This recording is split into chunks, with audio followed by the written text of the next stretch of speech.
ආදරණීය දරුදරයනි අපි මීට ප්‍රථම පරිච්ඡේදයෙන් අලෙවිකරණය කියන වැදගත්ම පාඩමට අදාළව කතා කරන්න ගත්ත ඉලක්ක අලෙවිකරණය. ඉලක්ක අලෙවිකරණය. එහිදී අපි පැහැදිලිවම කතා කරා ඉලක්ක අලෙවිකරණය කියන්නේ ඉලක්ක වෙළඳපොළකට සේවය කිරීම. ඉලක්ක වෙළඳපොළක් හඳුනාගෙන ඉලක්ක වෙළඳපොළට උචිත පරිදි අලෙවිකරණ කටයුතු දියත් කිරීම. එතකොට ඉලක්ක වෙළඳපොළකට සේවය කරන්න නම් ඊට ප්‍රථමව කළ යුත්තේ මොකද්ද? වෙළඳපොළ ඛණ්ඩ කරන්න ඕනේ. මාකට් සෙග්මන්ටේෂන් එකට යන්න ඕනේ. වෙළඳපොළ ඛණ්ඩ කළොත් තමයි ඒ වෙළඳපොළ ඛණ්ඩ අතුරෙන් තම සම්පත් හැකියාව මත වඩාත් හොඳින් සේවය කළ හැකි වෙළඳපොළ කොටසක් හෝ නැත්නම් කොටස් කීපයක් වෙළඳපොළ ඛණ්ඩයක් හෝ ඛණ්ඩ කීපයක් තෝරාගත හැකියි. එහෙම තෝරගත්තොත් අපි ඒකට කියනවා ඉලක්ක වෙළඳපොළ කියලා. එහෙනම් අපි වෙළඳපොළ ඛණ්ඩනය කියන එක කතා කරා. ඒ කියන්නේ සමජාතීය පාරිභෝගික ගති ලක්ෂණ වලින් යුක්ත සමාන පාරිභෝගික පන්ති බෙදා වෙන් කර ගැනීමේ ක්‍රියාවලිය. සමජාතීය පාරිභෝගික ගති ලක්ෂණ වලින් යුක්ත පාරිභෝගික කණ්ඩායම් බෙදා වෙන් කර හඳුනා ගැනීමේ ක්‍රියාවලිය වශයෙන් තමයි අපි වෙළඳපොළ ඛණ්ඩ කිරීම කරේ. අපි කෝ වෙළඳපොළ ඛණ්ඩනයේදී ප්‍රධාන ක්‍රම 4ක් ක්‍රියාත්මක කළ හැකි බව මහාචාර්ය ෆිලිප් කොඩ්ලර් කියන අලෙවිකරණයේ පියා වශයෙන් සලකන අලෙවි කළමනාකරුව පැහැදිලි කරලා තියෙනවා. එකක් තමයි භූගෝලීය ඛණ්ඩ කිරීම. එනම් භූගෝලීය සාධක මත වෙළඳපොළ ඛණ්ඩ කරන ආකාරය. අනිත් එක ප්‍රජා විද්‍යාත්මක ඛණ්ඩ කිරීම. ඒ කියන්නේ මිනිස් වර්ගයා මානව වර්ගයාට ආවේනික වූ ගති ලක්ෂණ මත ඛණ්ඩ කිරීම. අධ්‍යාපනය, ආගම, ජාතිකත්වය, රටවැසි භාවය, ස්ත්‍රී පුරුෂ භාවය ආදී සාධක මත සමාන කණ්ඩායම් වෙන් කිරීම. අනිත් එක චර්යා විද්‍යාත්මක ඛණ්ඩ කිරීම. behavioristic segmentation. ඒ කියන්නේ පාරිභෝගිකයෝ වෙළඳපොළේදී මිලදී ගැනීමට ක්‍රියා කරන ආකාරය නැත්නම් වෙළඳපොළ තුල හැසිරෙන ආකාරයේ පොදු ගති ලක්ෂණ පදනම් කරගෙන පොදු කණ්ඩායම් සමාන කණ්ඩායම් වෙන් කිරීම. උදාහරණයක් වශයෙන් මිලදී ගන්න අවස්ථාව. සමහර අය සමහර බහඬ උදේට මිලදී ගන්නවා. දවල්ට මිලදී ගන්නවා. රාත්‍රියට මිලදී ගන්නවා. එහෙම නැත්නම් සමහර අය සතිය මුල මිලදී ගන්නවා. සතිපතා මිලදී ගන්නවා. මාසපතා මිලදී ගන්නවා. ඒ වගේ. අනිත් එක ජීවන රටාව අනුව එකිනෙකා මිලදී ගන්න ප්‍රමාණ වෙනස්. පර්චේස් ක්වොන්ටිටි එක. ඒ මිලදී ගන්න ප්‍රමාණ අනුවත් සමාන පන්ති වෙන් කරන්න පුළුවන්. සමහර අය ටික ටික මිලදී ගන්නවා. ආහාර පාන අපි තුමු ග්‍රෑම් 250 250. සමහර අය ග්‍රෑම් 500 ගානේ, ග්‍රෑම් 10 ගානේ, කිලෝ එක ගානේ ආදී වශයෙන්. අන්න ඒ වගේ පොදු කණ්ඩායම් වෙන් කර ගැනීම තමයි චර්යා විද්‍යාත්මක කිව්වේ. අනිත් එක තමයි මානසික ඛණ්ඩ කිරීම නැත්නම් මනෝවිද්‍යාත්මක ඛණ්ඩ කිරීම. ෆිසියෝග්‍රැෆික් සෙග්මන්ටේෂන්. ඒ කියන්නේ සමාජයේ තුලින්ම එක එක නිර්ණායක අනුව සමාජ බෙදීම් කරලා තියෙනවා. ඒ බෙදීම දැකලා අලෙවිකරුව ඒ බෙදීමට අනුකූලව පාරිභෝගිකව කණ්ඩායම් කරනවා. අලෙවිකරුව නෙමෙයි මූලාරම්භය සමාජයමයි. අපිම අපේ සමාජය බෙදාවෙන් කරනවා. සෝෂල් ක්ලාස් එකක් මත සමාජ පන්තියක් අපි හදාගෙන තියෙනවා. ෆස්ට් ක්ලාස් අය, සෙකන්ඩ් ක්ලාස් අය, තර්ඩ් ක්ලාස් අය කියලා. ඒකේ ඇති සත්‍යයක් නැහැ. 100ක් සත්‍ය නැහැ. ඒකම පදනම් කරගෙන අලෙවිකරුව ඛණ්ඩ කරනවා. ඒ වගේ ප්‍රධාන ඛණ්ඩ කිරීමේ ක්‍රම 4ක් අපි කතා කරා. අපි අද පාඩම් පරිච්ඡේදයෙන් ඒ වෙළඳපොළ ඛණ්ඩ කිරීම සහ ඉලක්ක වෙළඳපොළ සහ ඉලක්ක අලෙවිකරණය ගැන තවදුරටත් සාකච්ඡා කරනවා. මුලින්ම වෙළඳපොළ ඛණ්ඩ කිරීමේ වාසි. සමස්ත වෙළඳපොළ සමජාතීය ගති ලක්ෂණ වලින් යුක්ත පාරිභෝගික පන්ති වලට බෙදා වෙන් කරගත්තම වාසි කීපයක් ලැබෙනවා ව්‍යාපාරික පැත්තේ. පළවෙනි වාසිය තමයි මොකද මේ කියන්නේ සමස්ත වෙළඳපොළම විශ්ලේෂණයට භාජනය කරන නිසා වෙළඳපොළ පිළිබඳ හොඳ අවබෝධයක් ලබා ගත හැකි වීම. දැන් වෙළඳපොළ ඛණ්ඩනයේදී ඇත්තරම සමස්ත වෙළඳපොළ ගැන විශ්ලේෂණයක් කරනවනේ. තේරුණාද? දැන් පාරිභෝගිකයන් දිහා බලලා එක්කෝ වයස අනුව නැත්තම් ලිංග භේදය අනුව නැත්තම් ජීවන චක්‍රය ජීවන රටාව අනුව හරි වර්ග කරනකොට සමස්ත පාරිභෝගිකයෝ දෙස අවධානය යොමු වෙනවා. එහෙනම් සමස්ත වෙළඳපොළම විශ්ලේෂණය කරනවා ඇත්තටම. තේරෙනවද? ඒ නිසා සමස්ත වෙළඳපොළ පිළිබඳව හොඳ අවබෝධයකුත් ලබා ගන්න ප්‍රාරම්භක අවස්ථාවක් වෙනවා මේක. පැහැදිලිද කියන එක? අපි වෙළඳපොළ ඛණ්ඩ කළේ නැත්නම් අපි වෙළඳපොළ දිහා බලන්නේ නැහැ නේ. ඛණ්ඩ කරේ නැත්නම් අපි වෙළඳපොළ දිහා බලන්නේ නැහැ. අවධානය යොමු කරන්නේ නැහැ. අපි පුළුවන් විදියට භාණ්ඩ ආසේවා සපයනවා. නමුත් ඛණ්ඩනයේදී වෙළඳපොළ දිහා බලන්න වෙනවා. වෙළඳපොළ අධ්‍යයනය කරන්න වෙනවා. එතකොට අපි සමහරට ඛණ්ඩ කිරීම එක් සාධකයක්. එක් නිර්ණායකයක් පදනම් කරගෙන තමයි වෙළඳපොළ අපි බෙදා වෙන් කරන්නේ. නමුත් එසේ කරන්න පෙර විවිධ නිර්ණායක ඔස්සේ අපි වෙළඳපොළ දකිනවා. එහෙනම් සමස්ත වෙළඳපොළම අපි දකිනවා. ඒ නිසා සමස්ත වෙළඳපොළ පිළිබඳ ආරම්භයේදීම අවබෝධයක් ලබා ගන්න පුළුවන්කම ලැබෙනවා. එක වාසියක් ඒ. දෙවෙනි එක තමයි උචිත හා කාලීන වෙළඳපොළ අවස්ථා හඳුනාගත හැකි වීම. උචිත හා කාලීන වෙළඳපොළ අවස්ථා. දැන් අපි වෙළඳපොළ ඛණ්ඩ කිරීමේදී අපි බලනවා උචිත හා කාලීන වෙළඳපොළ අවස්ථාවලට ප්‍රවේශ වෙන්න. නිදසුනක් ලෙස අපි වෙළඳපොළ ඛණ්ඩ කරන්න අරමුණු කරගෙන වෙළඳපොළ ඛණ්ඩනයට අත තියන්නේ නැත්නම් ප්‍රවේශ වෙන්නේ අපි හිතමු වයස අනුව වෙළඳපොළ බෙදා වෙන් කරගන්න කියලා. වයස අනුව. නමුත් දැන් පවතින ආර්ථික තත්ත්වය යටතේ අද පවතින ආර්ථික තත්ත්වය යටතේ වයසට වඩා පෞල් සංයුතිය අනුව වෙළඳපොළ ඛණ්ඩ කරලා ඒ වෙළඳපොළක් තෝරගෙන ඉලක්ක වෙළඳපොළ වශයෙන් සේවය කරන එක වඩා ප්‍රතිඵලදායක නම් එහෙනම් අපි වයස පැත්තක දාලා මොකද වෙන්නේ? පෞල් සංයුතිය අනුව ඉහළ පෞල් සංයුතියක් ඇති පාරිභෝගිකයෝ අඩු පෞල් සංයුතියක් ඇති පාරිභෝගික වශයෙන් බෙදා වෙන් කරගන්නවා. තේරෙනවද? ඒ කියන්නේ අවස්ථාව අනුව අපි වෙළඳපොළ ඛණ්ඩ කරන්න ප්‍රවේශ වෙන්නේ යම් නිර්ණායකයක් පදනම් කරන්. උදාහරණයක් වශයෙන් වයස අනුව. නමුත් වෙළඳපොළ ඛණ්ඩනයේට ප්‍රවේශ වුණාට පස්සේ අවතීර්ණ වුණාට පස්සේ වෙන වර්තමාන තත්ත්වය අනුව පෞල් සංයුතිය අනුව එක්ක ජීවන රටාව අනුව නැත්නම් ජීවන චක්‍රය අනුව වර්ග කරලා ඉලක්ක වෙළඳපොළ තෝරගත්තොත් වඩා ඵලදායක නම් අපි එහෙනම් වහම මේ තත්ත්වෙම වෙනවා. ඒකයි මේ කියන්නේ වෙළඳපොළ පිළිබඳව හොඳ වෙළඳ උචිත හා කාලීන වෙළඳපොළ. උචිත හා කාලීන වෙළඳපොළ අවස්ථා හඳුනගත හැකි වීම කියන්නේ ඒකයි. අපි හඳුනගන්න ගියේ එක්තරා පදනමක් යටතේ වෙළඳපොළක්. නමුත් දැන් වෙළඳපොළ ඛණ්ඩනයේට ඇත්තටම ප්‍රායෝගිකව අවතීර්ණ වුණාට පස්සේ අපි පදනම් කරගන්න ගියපු පදනමට වඩා හොඳ පදනමකින් හොඳ වෙළඳපොළ කොටසක් තෝරගන්න අවස්ථාව තියෙන්න පුළුවන්. අපිට ඒ නිසා උචිත හා කාලීන වෙළඳපොළ අවස්ථාත් හඳුනගන්න පහසු වෙයි. තුන්වෙනි එක තමයි ආයතනයේ සතු සීමිත සම්පත් සඵලදායී හා කාර්යක්ෂම ලෙස යොදා ගැනීමට හැකිවීම. දැන් ඕනම ව්‍යාපාරයක් සතු පවතින සම්පත් සීමිතයිනේ. ඒක අපි දන්නවනේ. මේ සීමිත සම්පත් අපිට නාස්ති කරගන්න බෑනේ. සීමිත සම්පත් අයාලේ පරිහරණය කරන්න බෑ. එහෙනම් මේ සීමිත සම්පත් සඵලදායී හා කාර්යක්ෂම ලෙස නිවැරදි ආකාරයට භාවිතා කරන්න ඕන. එහෙම භාවිතා කරන්න නම් අපි නිවැරදි ඉලක්ක වෙළඳපොළ තෝරගන්න ඕන. නිවැරදි ඉලක්ක වෙළඳපොළ තෝරගන්න නම් නිවැරදිව වෙළඳපොළ ඛණ්ඩ කරන්න ඕන. නිවැරදිව වෙළඳපොළ කොටස් කීපයකට බෙදා වෙන් කරගත්තම තමයි අපේ සම්පත් හැකියාව අනුව තරඟකරුවනුත් මේ වෙළඳපොළ කොටස් වලටම සේවය කරනවා වෙන්න පුළුවන්. නමුත් තරඟකරුවන් කරන සේවයට වඩා අපිට ඉහළ සේවාවක් දෙන්න පුළුවන් තරම් සම්පත් තියෙන්න පුළුවන්. තරඟකරුවන්ට වඩා උචිත වූ සම්පත් අප සතුව තියෙන්න පුළුවන්. ඒ නිසා එහෙනම් අපේ පවතින සම්පත් සඵලදායී හා කාර්යක්ෂම ලෙස යොදා ගන්න පුළුවන්. ඒ කියන්නේ අපේ තියෙන සම්පත් වඩාත්ම නිවැරදි ලෙස ඒ ඛණ්ඩ කළ වෙළඳපොළ කොටසේ අවශ්‍යතා සහ වුණා ඉටු කිරීමට භාවිතා කරන්න පුළුවන්. වෙළඳපොළක් ඛණ්ඩ කරේ නැත්නම් අපි සමහරට අහඹු ලෙස නැත්නම් රැන්ඩම්ලි බයි chance අපි වෙළඳපොළ කොටසක් තෝරගත්තත් අපේ සීමිත සම්පත් අපි භාවිතා කරලා ඒ වෙළඳපොළට භාණ්ඩ ආසේවා ගෙනියන්න පුළුවන්. නමුත් ඒවා ප්‍රතික්ෂේප වෙන්න පුළුවන්. අපේක්ෂිත ඉලක්කගත විකුණුම් ආදායම නොලැබෙන්න පුළුවන්.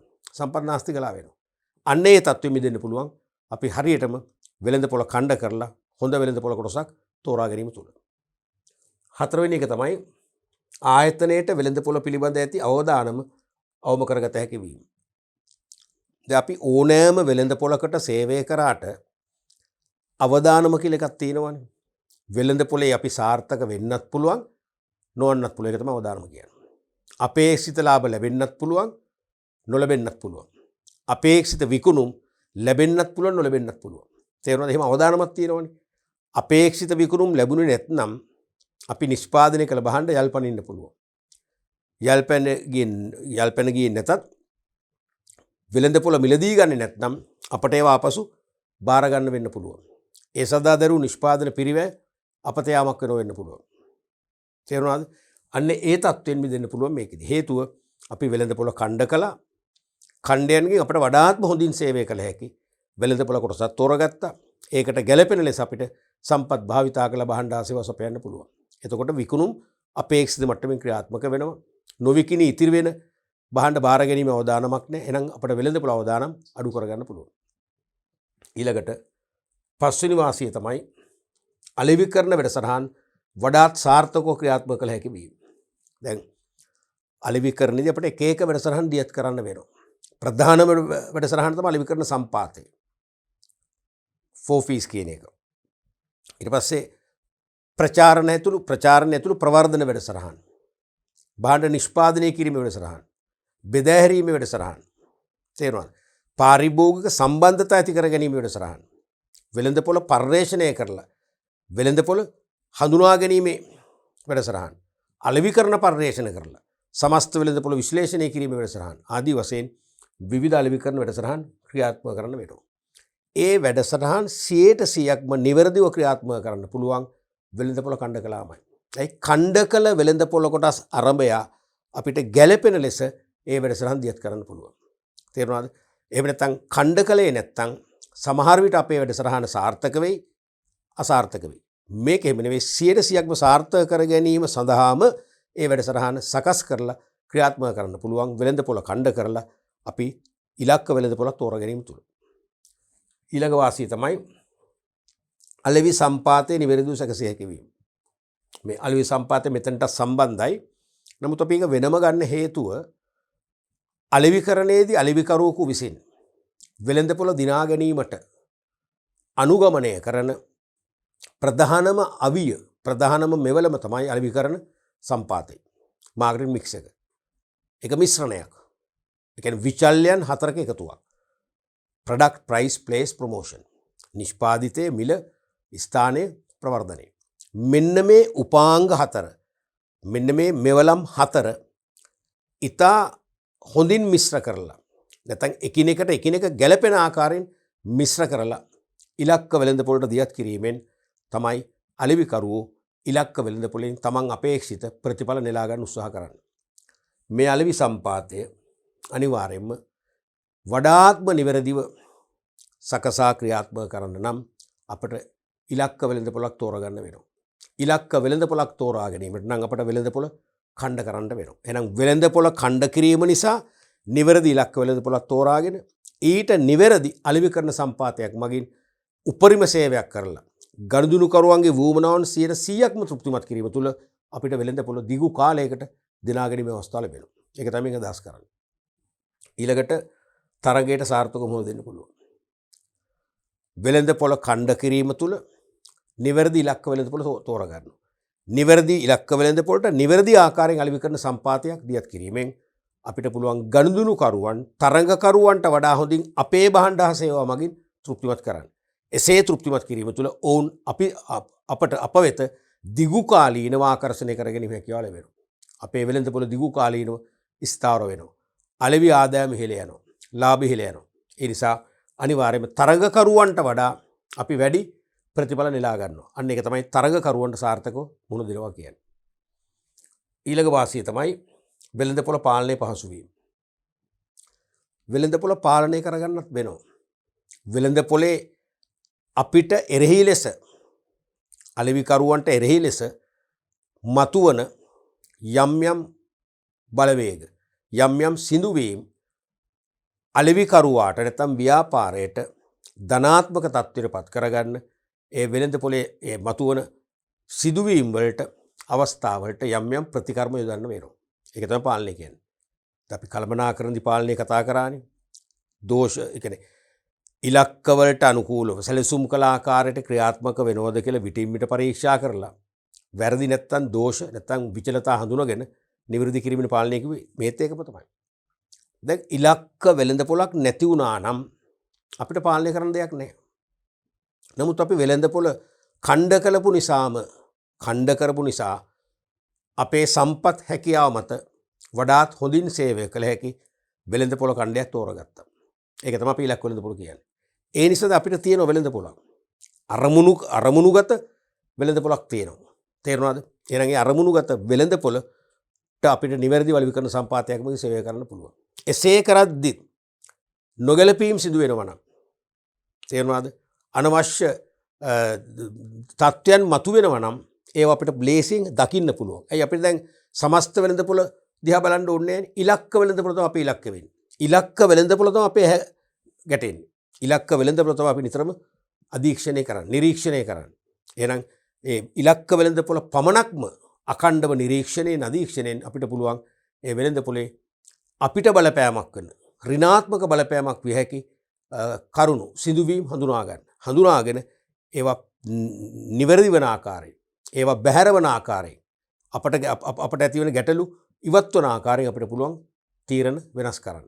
ක්‍රියාමාර්ග අලුතෙන් ආරෝපණය කළ දියත් කරන්න පුළුවන්. ඒකෙන් අපිට එනම් පහසුවෙන් අපේ ඉලක්ක වෙළඳපොළ අපිට ඕන විදියට හසුරුවා ගන්න පුළුවන්. ඒක තමයි පාලනය කරගන්න කියන්නේ.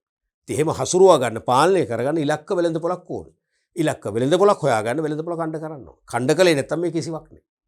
තේරෙනවනේ? ඔන්න වගේ වෙළඳපොළ ඛණ්ඩ කිරීමේ ප්‍රධානම වාසි අපිට කීපයක් හඳුනා ගන්න පුළුවන්. ඊළඟට අපි බලමු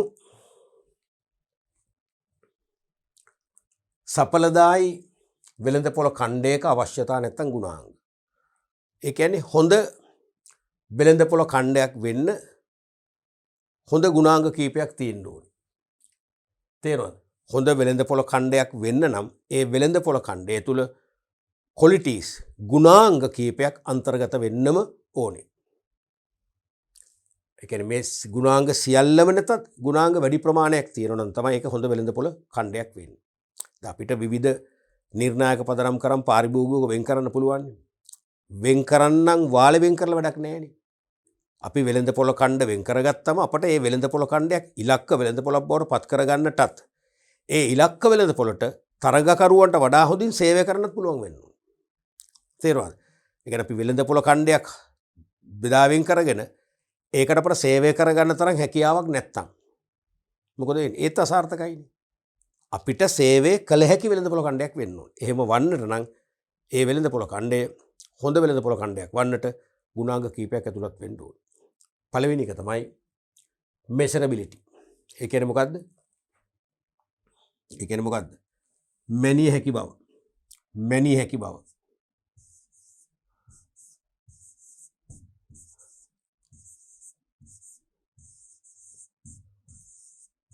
මැනිය හැකි බව. හොඳ වෙළඳපොළ ඛණ්ඩයක් නම් මනින්න පුළුවන් වෙන්න ඕනේ. දැන් අපි හිතමු ස්ත්‍රී පුරුෂ භාවය අනුව ගැහැණු සහ පිරිමි කියලා අපි වෙළඳපොළ කොටස් දෙකකට බෙදුවා කියන්නකෝ. අපිට ඒක මනින්න පුළුවන් නේ. ජනගහනේ මනින්න පුළුවන් නේ. ඉලක්කම් භාවිත කරලා මනින්න පුළුවන්. අපි හිතමු පාරිභෝගිකයන්ගේ මානසිකත්වය අනුව අපි ඛණ්ඩ කරනවා. ඉහළ මානසිකත්වයේ පසු වන අය, පහළ මානසිකත්වයේ පසු වන අය. මනින්න පුළුවන්ද ඕක? මනින්න බෑ. අපි පහළ මානසිකත්වයේ ඉන්නේ නැහැ කියලා අපේ මනසින් දැක්කට ඒගොල්ලෝ හොඳම මානසිකත්වයේ ඉන්නේ නැහැ පුළුවන්. ඒව මනින්න බෑ. ව්‍යාකූලයි. අන්න එහෙම ව්‍යාකූල නොවන කිසියම් මිනුම් ක්‍රමයකින් වෙළඳපොළ ඛණ්ඩේ ප්‍රමාණය මැන බලන්න පුළුවන් ද ඒක සාර්ථක වෙළඳපොළ ඛණ්ඩයක් වෙනවා. ඒක සාර්ථක වෙළඳපොළ ඛණ්ඩයක් වෙනවා. තේරුණාද? එහෙනම් විධිමත්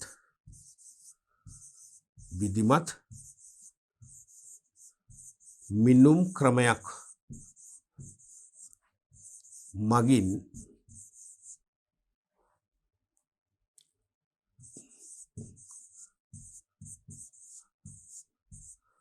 තක්සේරු කළ හැකි වීම. යථාගය කළ හැකි වීම. එහෙම පුළුවන් නම් අපිට ඒ වෙළඳපොළ ඛණ්ඩය හොඳ ඛණ්ඩයක් වශයෙන් තෝරගන්න පුළුවන්. පැහැදිලිනේ? දෙවන සාධකයේ තමයි substantiability. ඒ කියන්නේ මොකද්ද? ප්‍රමාණවත් බව. ප්‍රමාණවත් බව. ප්‍රමාණවත් බව.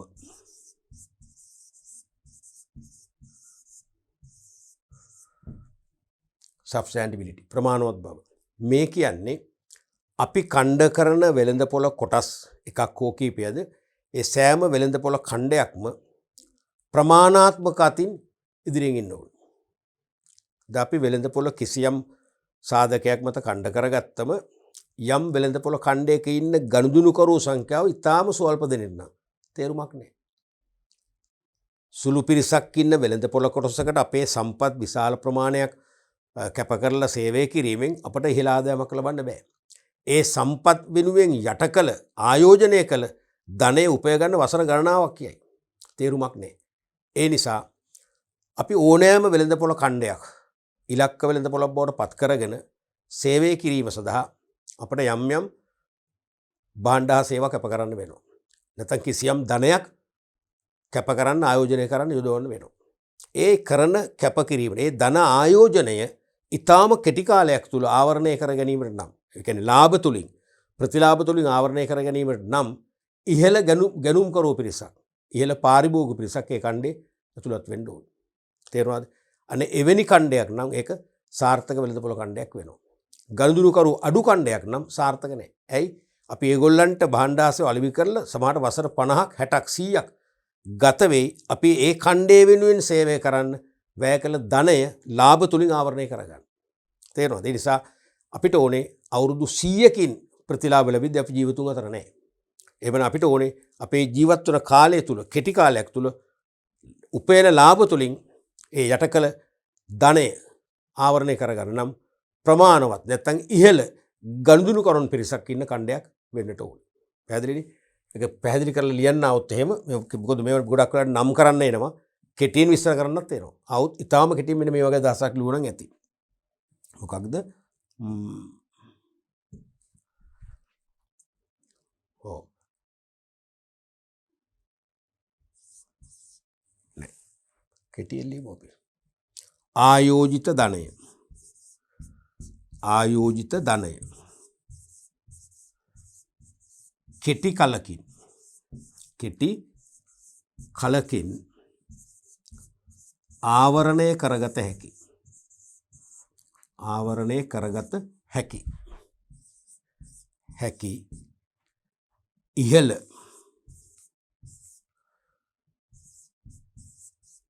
පාරිභෝගික පිරිසක් සහිත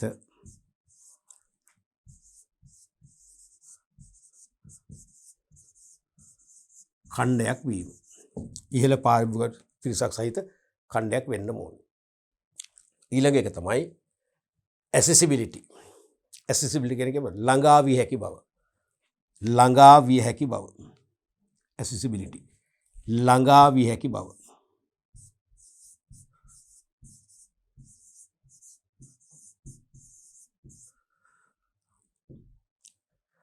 accessibility. ළඟා විය හැකි බව. මේ කියන්නේ අපි තෝරගන්න වෙළඳපොළ ඛණ්ඩයට අපි සතු සම්පත් ප්‍රමාණය භාවිතා කරලා ඊටාම ඉහළින් ඒ ඛණ්ඩේ ඉන්න පාරිභෝගිකයන්ගේ වුමනාවන් තෘප්තිමත් කළ හැකි වෙන්නට ඕන. ඒක තමයි ළඟා විය හැකි බව කියන්නේ. තේරෙනවද? ළඟා වෙනවා කියන්නේ පාරිභෝගිකය වෙත ගමන් කරනවා කියන එක නෙවෙයි. පාරිභෝගිකින් වෙත යන්න ගංගා තියෙනවා. මාර්ගයක් නැහැ, පාලමක් නැහැ. ගංගා තරණය කරලා ගස් වැල් වල එලිලා යනවා කියන අදහසෙම නෙවෙයි මේ කියන්නේ. මේ කියන්නේ ළඟා විය හැකි බව කියන එක තේරුම ඉලක්ක ඒ කියන්නේ වෙළඳපොළ ඛණ්ඩේ ඉන්න ඉලක්ක පාරිභෝගිකයන්ගේ වුමනාවන් අපිට ඊටාම ඉහළින් ඒ කියන්නේ තරගකරුවන්ට සාපේක්ෂව වඩා හොඳින් තෘප්තිමත් කිරීම හැකියාව තියෙනවා. එහෙම අපේ පවතින සම්පත්ධාරිතාවය මත ඉලක්ක පාරිභෝගිකයන්ගේ වුමනා තෘප්තිමත් කිරීම හැකියාව නැත්නම් අන්න අසාර්ථක ඛණ්ඩයක් වෙනවා. අසාර්ථක ඛණ්ඩයක් වෙනවා. තේරුණාද? එහෙනම් අපිට අපේ සම්පත් භාවිතා කරලා තරගකරුවන් එක්ක සසදද්දී ඊට වඩා හොඳින් මෙයාලගේ වුමනා අපිට තෘප්තිමත් කරන්න පිනවන්න හැකියාව තියෙනවා. එවැනි ඛණ්ඩයක් නම් ඒක සාර්ථක ඛණ්ඩයක් වෙනවා ඇති. එබැවින් මේ වගේ කෙටියෙන් ලිව්වොත්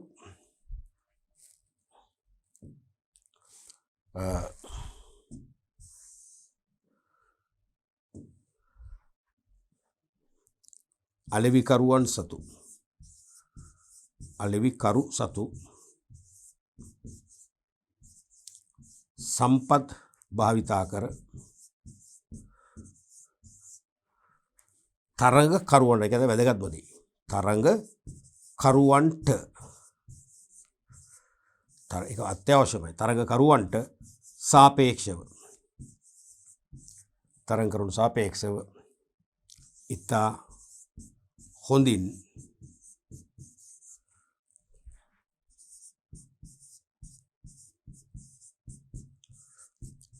පාරිභෝගික වූමනා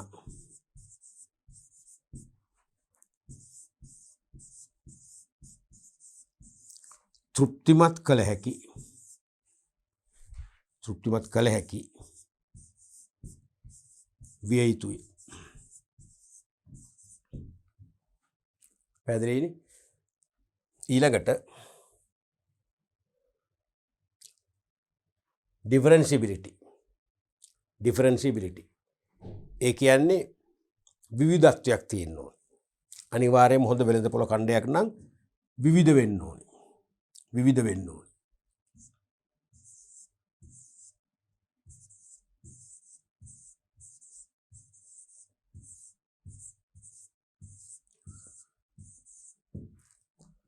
විවිධත්වයක් පැවතීම.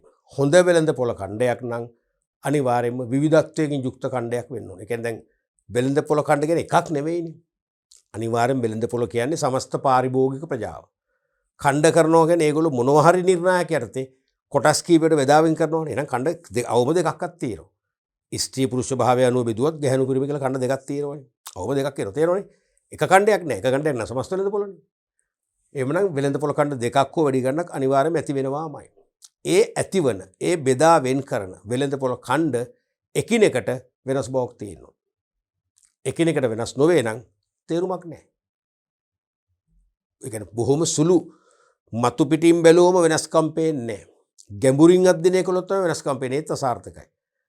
මතු පිටින් බැලුව බැලමට පහසුවෙන් අපිට මේ එකිනෙක ඛණ්ඩ වෙන් කර හඳුන ගන්න පුළුවන් වෙනවා. ගැහැණු පිරිමි අපිට පහසුවෙන් වෙන් කර ගන්න පුළුවන්. කුඩා ළමුන් වැඩිහිටියන් පහසුවෙන් වෙන් කර ගන්න පුළුවන්.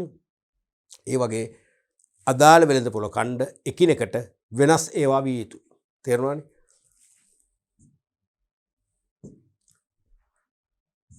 අදාළ වෙළඳපොළ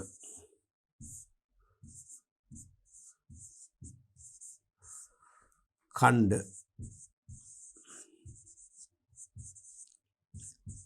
එකිනෙකට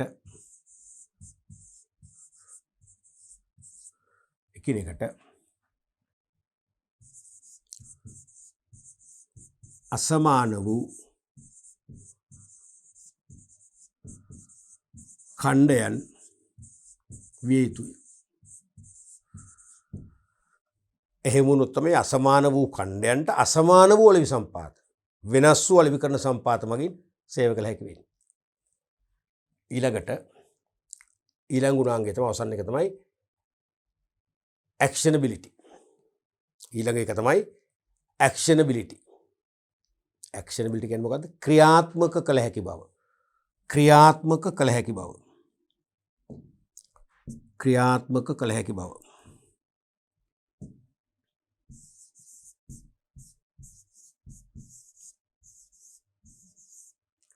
ක්‍රියාත්මක කළ හැකි බව. ක්‍රියාත්මක කළ හැකි බව. ඒකින් අදහස් කරන්නේ මොකක්ද? මේ කියන්නේ අපි වෙළඳපොළ ඛණ්ඩයක් හඳුන ගන්නවා. නැත්නම් වෙළඳපොළ ඛණ්ඩ කීපයක් හඳුන ගන්නවා. හඳුනගත්ත මේ වෙළඳපොළ ඛණ්ඩයන්ට අපිට සේවය කරන්න පුළුවන් වෙන්න ඕනේ. සේවය කරන්න බැරි නම් ඒ වෙළඳපොළ ඛණ්ඩය අපිට හොඳ වෙළඳපොළ ඛණ්ඩයක් වෙන්නේ. අපිට ගැළපෙන ඛණ්ඩයක් වෙන්නේ. ඉලක්ක වෙළඳපොළ බවට පත් කරගත හැකි ඛණ්ඩයක් වෙන්නේ නැහැ. එහෙනම් මේ ක්‍රියාත්මක කළ හැකි බව කියන එක කෙටියෙන්ම කිව්වොත් වෙළඳපොළ කොටස් කරා ඛණ්ඩ කළා. ඒ ඛණ්ඩ කළ කොටස් අපට ඉලක්ක වෙළඳපොළක් ලෙස තෝරාගෙන සේවය කළ හැකි මට්ටමක එකක් වෙන්න ඕනේ. ඒ කියන්නේ අපේ සම්පත් ධාරිතාවයේ තියෙනවනේ.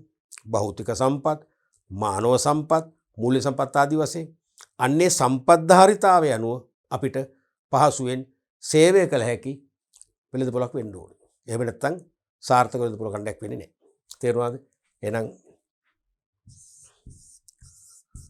පවතින සම්පත් ධාරිතා අනුව සේවය කළ හැකි මට්ටමේ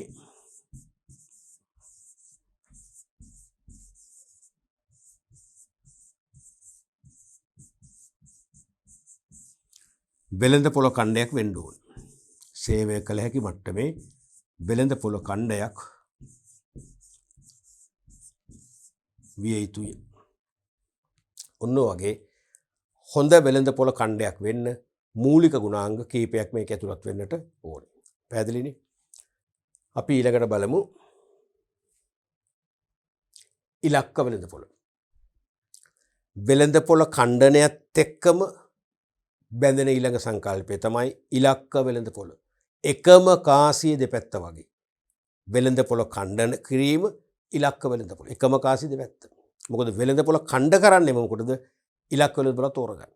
ටාගට් මාකට් එකක් තෝරගන්න. Target market.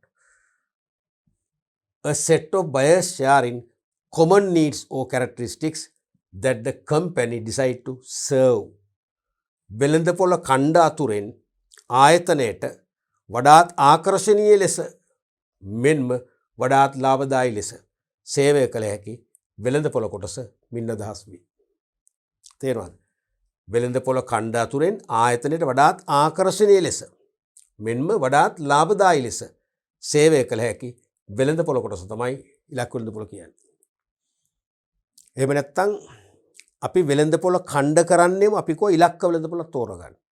කිසිදු ව්‍යාපාරිකයෙකුට මේ ලෝකේ ඉලක්ක වෙළඳ පොළක් ඉලක්ක කරගන්නේ නැතුව අලෙවි කරන සම්පාතයක් දියත් කරලා කවදාකවත් ඉහළ ප්‍රතිඵලත් කරගන්න බෑ. ඉලක්ක වෙළඳ පොළක් තෝරගන්න වෙනවා. ගුරුවරුන් අපිටද ඉලක්ක වෙළඳ පොළක් අවශ්‍යයි. මම වාණිජ්‍ය විෂය ධාරාවෙන් ඉහළ අධ්‍යාපනය ලැබූ කෙනෙක් වශයෙන් මම ඉගැන්වීමේදී මම තෝරගන්න ඕනේ වාණිජ්‍ය විෂය ධාරාවට අදාළ විෂයක් උගන්වන්න. මිසක් විද්‍යා විෂයක් උගන්වලා හරියන්නේ නැහැ නේ. මම පොතපත කියවීමෙන් අපි හිතමු භෞතික විද්‍යාව පිළිබඳ යම් දැනුමක් ලැබලා තියෙන්න පුළුවන්. නමුත් ඒක අවිධිමත් නේ. මම මේක මුලාගමැද හරියට බේරුම් කරන්නේ නැහැ නේ. මම මුදල් උපයන්න කියලා මම භෞතික විද්‍යා පන්තිය පටන් ගන්නවා. ළමයි ගෙන්න ගන්නවා. සාර්ථකද වැඩි? සාර්ථක නැහැ.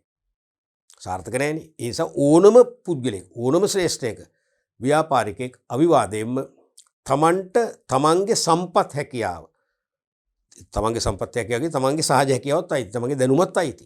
මා සතු දැනුම, මගේ සහජ හැකියාව, මම ළඟ ඉන්න පිරිස් බලය, මුදල් බලය, භෞතික සම්පත්, අමුද්‍රව්‍ය ලබා ගැනීම පහසුව, මට තියෙන වෙළඳ පොළ සම්බන්ධතා, තේරෙනවද? ලින්කේජස්, මේ සියල්ලත් එක්ක මට වඩාත්ම හොඳින්, ඒ කියන්නේ තරගකරුවන්ට සාපේක්ෂව තවත් හොඳ මේ නිර්වචනය නැතත් තරගකරුවන්ට සාපේක්ෂව වඩාත් ඉහළින් තෘප්තිමත් කළ හැකි වෙළඳ පොළ ඛණ්ඩයක් මම තෝරගන්න ඕන. ඛණ්ඩයක් හෝ කීපයක් තෝරගන්න ඕන. තෝරගත්තොත් ඒක තමයි ඉලක්ක වෙළඳ පොළක් කියන්නේ.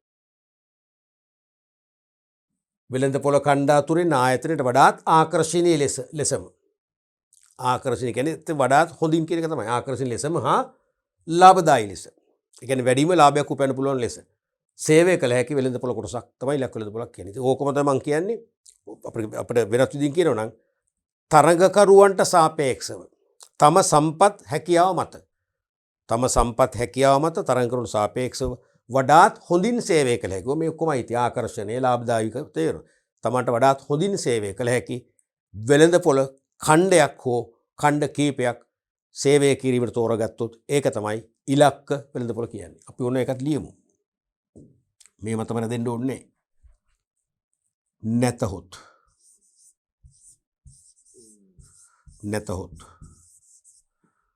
නැතහොත් තම සම්පත්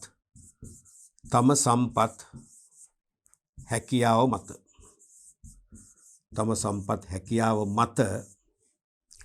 තරගකරුවන්ට සාපේක්ෂව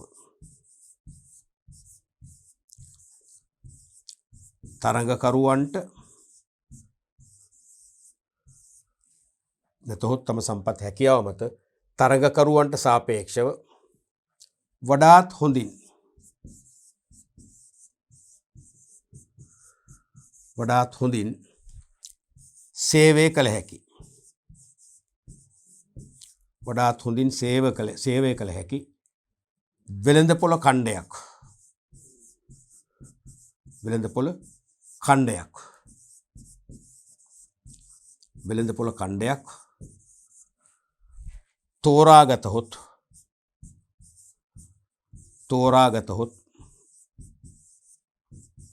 එය ඉලක්ක වෙළඳපොළ. ඉලක්ක වෙළඳපොළ. එය ඉලක්ක වෙළඳපොළ.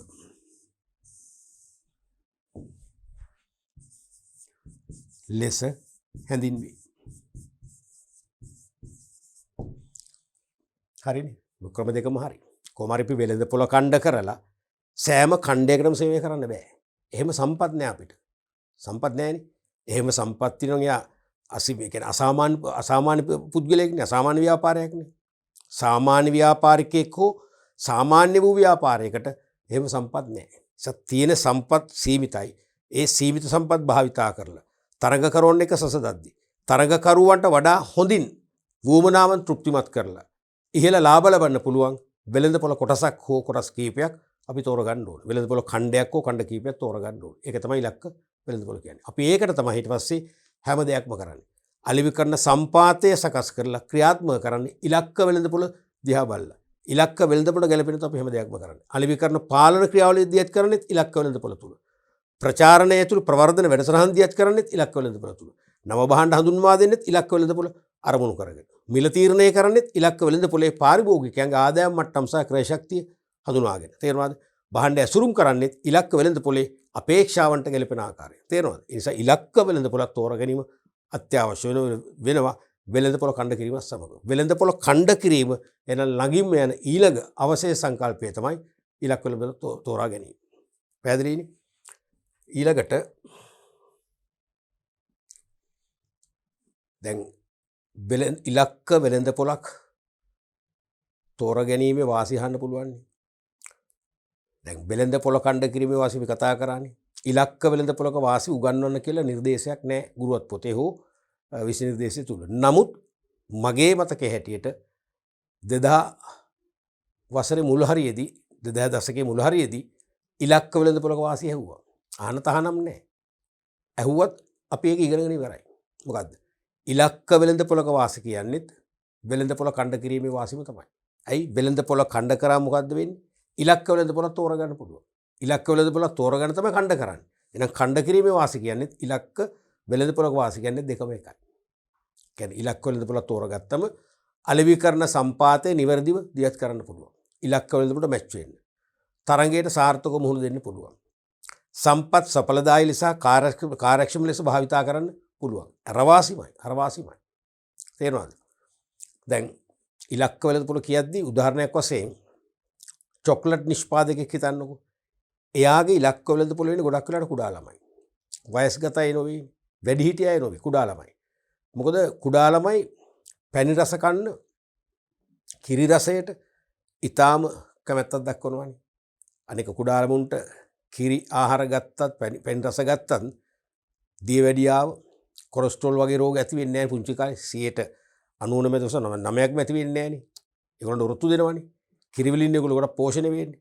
එහෙනම් කිරි රස ඇති පැණි රස ඇති චොක්ලට් වර්ගයක් නිපදවන නිෂ්පාදකයෙක් නම් අපි අපේ ඉලක්ක වෙළඳපොළ. ඒ කියන්නේ චොක්ලට් වැඩිපුර විකුණා ගන්න උත්සාහ කරන්නේ කුඩා ළමුන් වෙතයි. එහෙනම් අපේ ඉලක්ක වෙළඳපොළ වෙන්නේ මොකද්ද? කුඩා ළමයි. එහෙනම් වයස අනුව කුඩා ළමයි, තරුණ අය, වැඩිහිටියෝ කියලා ඛණ්ඩ තුනක් අපි බෙදලා වෙන්න පුළුවන්. ඒ ඛණ්ඩ බෙදුවට අපේ සම්පත්ධාරිතාවය අනුව තරඟකරුවන් එක සසදද්දී අපට වඩාත්ම ලාභදායී වෙළඳපොළ ඛණ්ඩය වෙන්නේ කුඩා ළමුන් නම් අපි ඒක තෝරගන්නවා ඉලක්ක වෙළඳපොළ වශයෙන්. රසායනික පොහොර හෝ කාබනික පොහොර. සමහර රටවල රසායනික පොහොර භාවිතය වැඩි, සමහර රටවල කාබනික පොහොර භාවිතය වැඩි. ඒ රසායනික පොහොර වේවා, කාබනික පොහොර වේවා නිෂ්පාදනය කරන නිෂ්පාදකයෙක්ගේ බොහෝ විට ඉලක්ක වෙළඳපොළ වෙන්නේ කුඩා ළමුන්ද තරුණ තරුණියද? කවුද? කුඩා ළමයිත් නෙවෙයි, තරුණ තරුණියොත් නෙවෙයි, වැඩිහිටියොත් මේ කවුද? ගොවියෝ. ගොවියෝ සහ ගෙවිලියෝ නේ. කෘෂිකාර්මික කටයුතු තුළ නියුක්ත වූවන් තමයි ඒව භාවිතා කරන්නේ. එහෙනම් කෘෂිකාර්මික කටයුතු තුළ නියුක්ත වූවන්ට තමයි ඒව වැඩිපුර අලෙවි කරන්න උත්සාහ කරන්නේ. එහෙනම් පොහොර නිෂ්පාදකයේ ගිලක් වෙළඳ පොළ වෙන්නේ කවුද? කෘෂිකර්මයේ දෙන තැනැත්තන් සහ තැනැත්තියන්. ඊළඟට අපි හිතමු විලවුන් වර්ග, සෙන්ට් වර්ග, ඒ වගේම මුහුණේ ආලේප කරන විවිධ ආලේපන වර්ග, පවුඩර් වර්ග නිෂ්පාදකයෙක් නම් එයාගේ ප්‍රධාන ඉලක්ක වෙළඳ පොළ වෙන්නේ කවුද? කවුද? තරුණ තරුණියෝ. මොකද වැඩිපුර ඒව පරිහරණය කරන්නේ තරුණ තරුණියෝ නිසා. කුඩා ළමුන්ට වැඩිහිටියන්ට ගන්න තහනමක් නැහැ. නමුත් ඉලක්ක වෙළඳ පොළ තරුණ තරුණිය. මම වාණිජ්‍ය විෂය ධාරාවට අදාළව ශ්‍රී ලංකාවේ ව්‍යාපාරික ප්‍රජාවට විවිධ සේවා සපයන රාජ්‍ය බලාධිකාර කියලා පොතක් මුද්‍රණය කළා. ඒක පබ්ලිෂ් කරලා දැන් අවුරුදු කිහිපයකට පෙර. ඒ පොත මම නැවත සංස්කරණය කරලා මුද්‍රණය කරොත් මම ඒක විකුණන්න උත්සාහ කරන්නේ කාටද? වාණිජ හා කළමනාකරණ විෂයන් ඉගෙන ගන්න ශිෂ්‍යයන්ට. එහෙනම් ඒක තමයි මගේ ඉලක්ක වෙළඳ පොළ වෙන්නේ. විද්‍යාංශයේ ශිෂ්‍යෝ මගේ ඉලක්ක වෙළඳ පොළ නෙවෙයි. කලාංශයයි මගේ ඉලක්ක වෙළඳ පොළ නෙවෙයි. තේරෙනවනේ? රයිට්. එවනම් ඉලක්ක වෙළඳ පොළ ඛණ්ඩ කරා ඉලක්ක වෙළඳ පොළක් අපි තෝරගත්තා. ඊළඟට එන සංකල්පය තමයි මාකට් පොසිෂනින්. Market positioning. ඒ කියන්නේ වෙළඳ පොළ ස්ථාපිත කිරීම කියන එක. වෙළඳ පොළ ස්ථාපිත කිරීම කියන එක. ඔව් වෙළඳ පොළ ස්ථාපිත කිරීම. නැත්නම් පිහිටුවීම.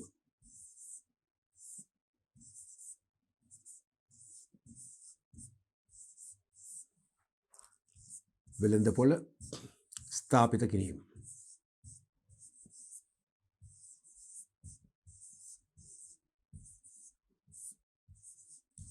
නැත්නම් පිහිටුවීම කිව්වත් හරි. වෙළඳ පොළ ස්ථාපිත කිරීම නැත්නම් වෙළඳ පොළ පිහිටුවීම. වෙළඳ පොළ ඛණ්ඩණයෙන් පස්සේ ඉලක්ක වෙළඳ පොළක් තෝරගන්නවා. ඉලක්ක වෙළඳ පොළට අපි ස්ථාපිත කිරීමක් කරන්න, පිහිටුවීමක්, මාකට් පොසිෂනින් කියන එක.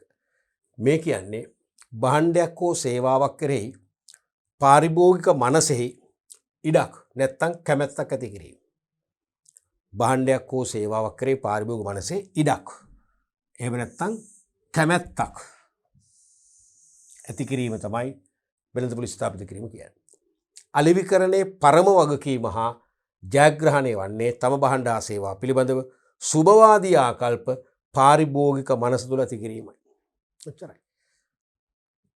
හැම නිෂ්පාදකයෙක්ම සෑම අලෙවිකරුවෙක්ම උත්සාහ ගන්න ඕනේ තමන් නිපදවල වෙළඳ පොළට හඳුන්වා දෙන භාණ්ඩ හා සේවා සම්බන්ධයෙන් ඉලක්ක පාරිභෝගිකින් තුලන වේතන ඉලක්ක ඕනේ සමස්ත පාරිභෝගිකයාගේ මනස තුල ඉඩක් ඇති කරන්න. ඉඩක් කියන්නේ මොකද්ද? කැමැත්තක්. නැත්තම් යහපත් ආකල්පයක්. නැත්තම් සුභවාදී ආකල්පයක් ඇති කරන්න සමත් වෙන්නට ඕන. ඒක තමයි වෙළඳ පොළ ස්ථාපිත කිරීම කියන්නේ. වෙළඳ පොළ පිහිටුවීම කියන්නේ ඒකයි. ඒ කියන්නේ අපිට සත්‍ය වෙළඳ පොළක් නිර්මාණය කර ගැනීමට පූර්ව අවශ්‍යතාවය තමයි මේ වෙළඳ පොළ ස්ථාපිත හේවත් පිහිටුවීම කියන එකේ තේරුම සත්‍ය වෙළඳ පොළක පූර්ව අවධිය. හරිනේ? සත්‍ය වෙළඳ පොළක පූර්ව අවධිය. මගේ භාණ්ඩ, මගේ නිෂ්පාදිත භාණ්ඩ හෝ සේවා සඳහා ඔබ තුල කැමැත්තක් ගොඩනගෙන්න එපයි. ආසාවක් ගොඩනගෙන්න එපයි. මගේ නිෂ්පාදිත හොඳයි. අපිත් කවදා හරි ගත්තොත් ගන්න ඒ නිෂ්පාදිතේ තමයි. වැනි යහපත් මානසික තත්වයක්. යහපත් අභිලාෂයන් මම ඔබේ මනසට කාවත් දන්න ඕන. එතකොට තමයි ඔබට ක්‍රය ශක්තියක් ඇති බුදාට, ඇත්තටම වූමනාවක් ඇති බුදාට ඒ මගේ භාණ්ඩ මිලදී ගන්න පෙළඹෙන්නේ. තේරුණාද? ඒක තමයි එහෙනම් මං කිය සත්‍ය වෙළඳ පොළක පූර්ව අවධිය තමයි මේ වෙළඳ පොළ ස්ථාපිත කිරීම තමයි පිහිටුවීම කියන්නේ. එහෙනම් යම් භාණ්ඩයක් හෝ සේවාවක් සම්බන්ධයෙන් පාරිභෝගිකයින් තුල පොදුවේ ඉලක්ක පාරිභෝගිකයන් හැමෝම තුල පාරිභෝගිකයින් තුල යහපත් මානසිකත්වයක් ගොඩනැගී. නැත්තම් වඩා හොඳ කැමැත්තක් ඇති කිරීම, හොඳ අභිලාෂයක් ඇති කිරීම, විශ්වාසයක් ඇති කිරීම තමයි වෙළඳ පොළ ස්ථාපිත කිරීම කියන්නේ. දැන් හෝර්ලික්ස් වගේ කිරිපිටි જાති, හෝර්ලික්ස් නෙස්ටමෝල්ට් වගේ වනේ විශේෂම හෝර්ලික්ස් වගේ දේවල්, හෝර්ලික්ස් විවා වගේ දේවල් වැඩිපුර අපි පාවිච්චි කරන්නේ වයස්ගත අයනේ, රෝගී අයනේ, පෝෂණය සඳහා.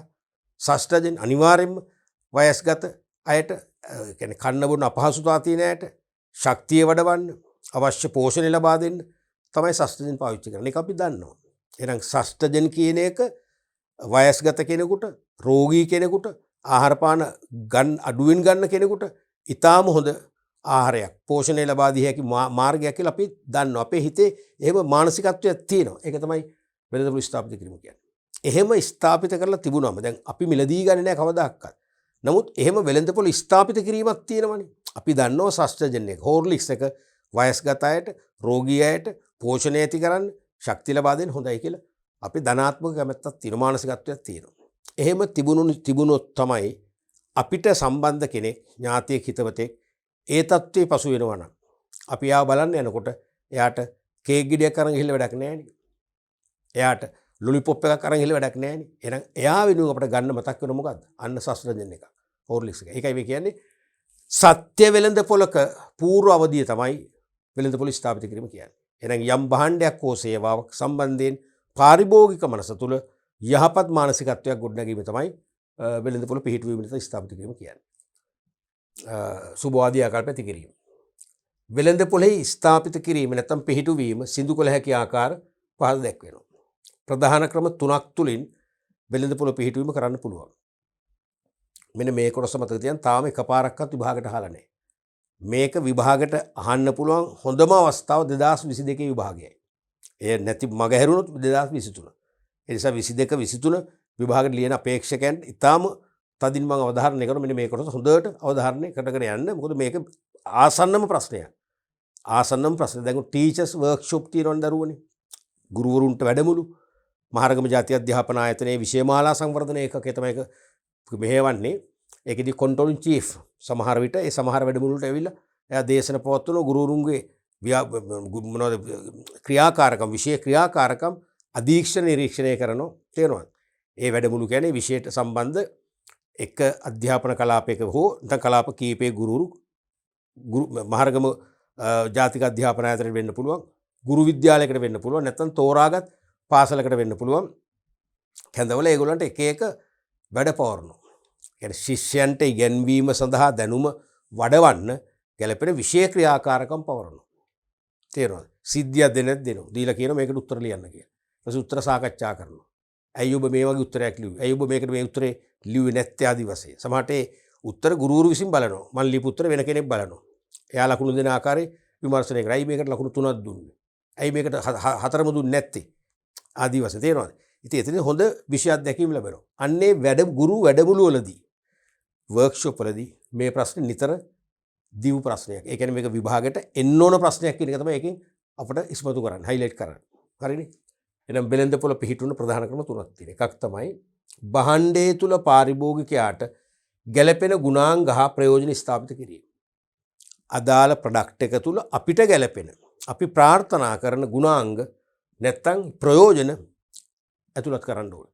ඇතුළත් කරොත් ඒ භාණ්ඩය කරේ අපිට નિરાයාසයෙන්ම අපිවත් නොදැනීම අපිටත් හොර රහසේ ස්වයංක්‍රීයව කැමැත්තක් ඇති වෙනවා, ලැබියාවක් ඇති වෙනවා, යහපත් ආකල්ප ගොඩ නැගෙනවා. තේරුණාද? එහෙනම් වෙළඳපොළ පිහිටුවීම කියන්නේ භාණ්ඩයක් කෙරෙහි පාරිභෝගික මනස තුළ යහපත් ආකල්ප ඇති කිරීමනේ, කැමැත්තක් ඇති කිරීමනේ. ඒක ඇති කරන එක ක්‍රමයක් තමයි පාරිභෝගිකයා අපේක්ෂා කරන ගුණාංග. පාරිභෝගිකයට ගැළපෙන ගුණාංග නැත්තම් ප්‍රයෝජන අන්තර්ගත කරනවා.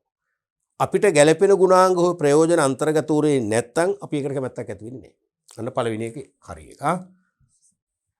දෙවෙනි එක තමයි තරගකරුවන්ට සාපේක්ෂව වඩා ඉහළ සේවාවක් ලබා දීම. අපේ නිෂ්පාදිත තුලින් තරගකරුවන් දෙනවට වඩා ඉහළ සේවාවක් අපි දුන්නොත් අන්නේ සේවාව නිසාම ඒ භාණ්ඩය කෙරෙහි තරගකරුවන්ගේ භාණ්ඩ වලට වඩා පාරිභෝගික මනස තුල ඉඩක් ඇති වෙනවා, කැමැත්තක් ඇති වෙනවා, යහපත් ධනාත්මක ආකල්පයක් ඇති වෙනවා. හැබැයි සේවාව හොඳ වෙන්න ඕන. දැන් තරග අපි හිතමු ඔය නිවෙස් තුල වායු සමනයන්ට රහි කරනවානේ, AC ප්ලාන්ට් එකක්. රහි කරාම සාමාන්‍යයෙන් පළවෙනි අවුරුද්ද තුල මාස 3කට 4කට සැරයක් ඒගොල්ලෝ ෆ්‍රී සර්විස් 3ක් විතර ලබා දෙනවා. තේරුණාද? ෆ්‍රී සර්විස් 3ක් ලබා දෙනවා. ඊපස්සේ අය කරනවා.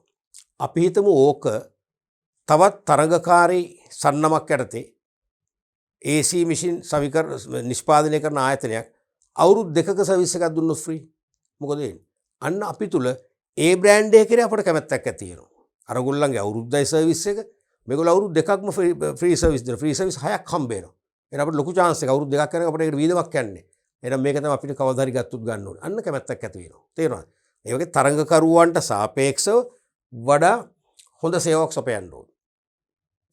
අපි හිතමු දැන් සමහර නිෂ්පාදන ආයතන වල තියෙනවා ඒගොල්ලෝ අපෙන් ඇනවුම් බාර ගන්නවා. ගෘහ භාණ්ඩ නිෂ්පාදන ආයතනයක් කියන්නකෝ. ඇනවුම් බාරගත්තම ඒගොල්ලෝ ඒක ඩිලිවරි කරනවා කියලා පොරොන්දු වෙනවා. අපිට නිවෙස් වෙතම අපේ කාර්යාලය වෙතම ගෙනල්ලා බෙදා හරිනවා කියලා පොරොන්දුවක් තියෙනවා. නමුත් සතියන්තේ බෙදා හරින්නේ නැහැ.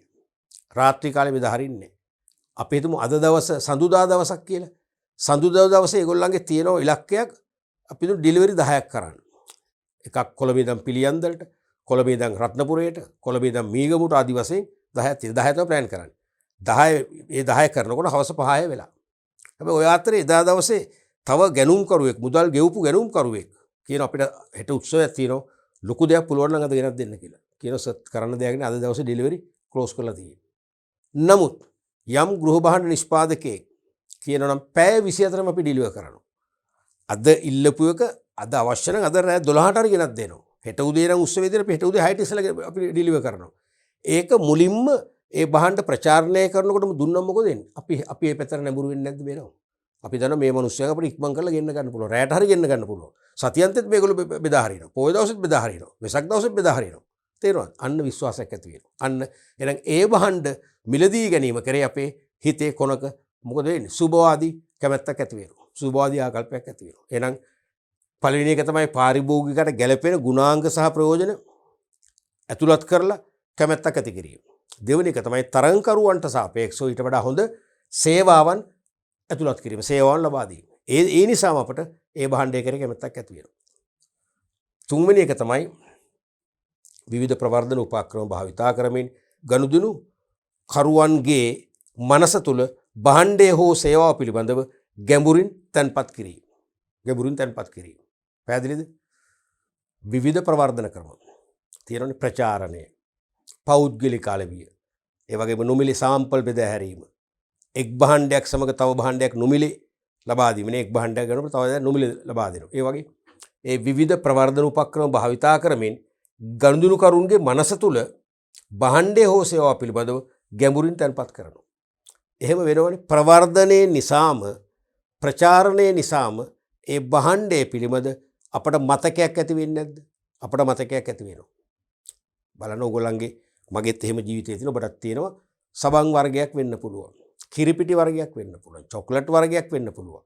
නැත්තම් කිසියම් ඇඳුම් විලාසිතාවක් වෙන්න පුළුවන්. ඔබට උදාහරණයක් කියන්නේ. ඔබ යම් යම් ප්‍රචාරණ දැන්වීම නිසා ඔබට තාමත් ඒක සිතේ තැන්පත් වෙලා නැද්ද මතකේ?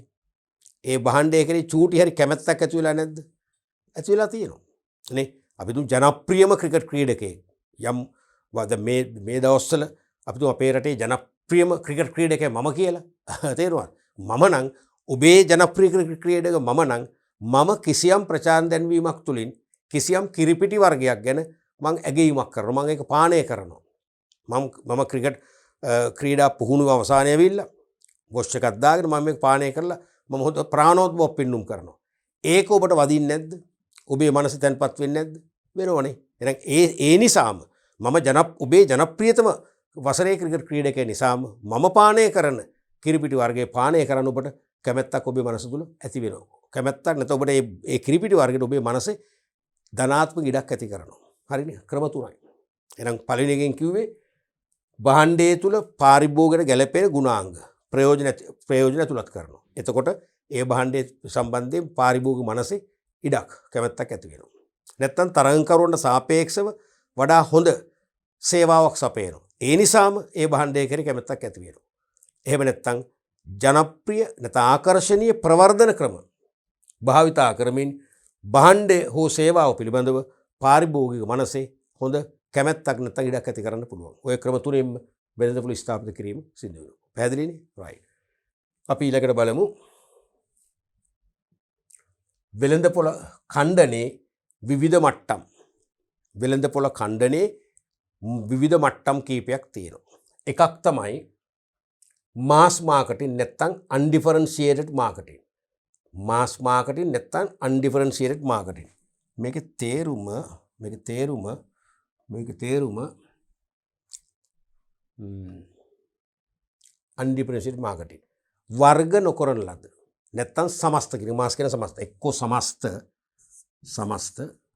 මාස් කියන සමස්ත මෙතන සමස්ත නැත්තම් වර්ග නොකරන ලද නැත්තම් විවිධාංගීකරණය නොකළ වර්ග නොකළ කියලාම් වර්ග නොකරන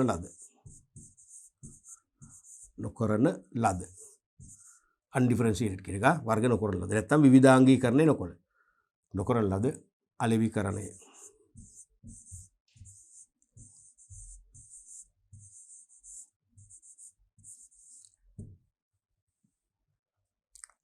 සමස්ත නැත්තම් වර්ග නොකරන ලද අලෙවිකරණය.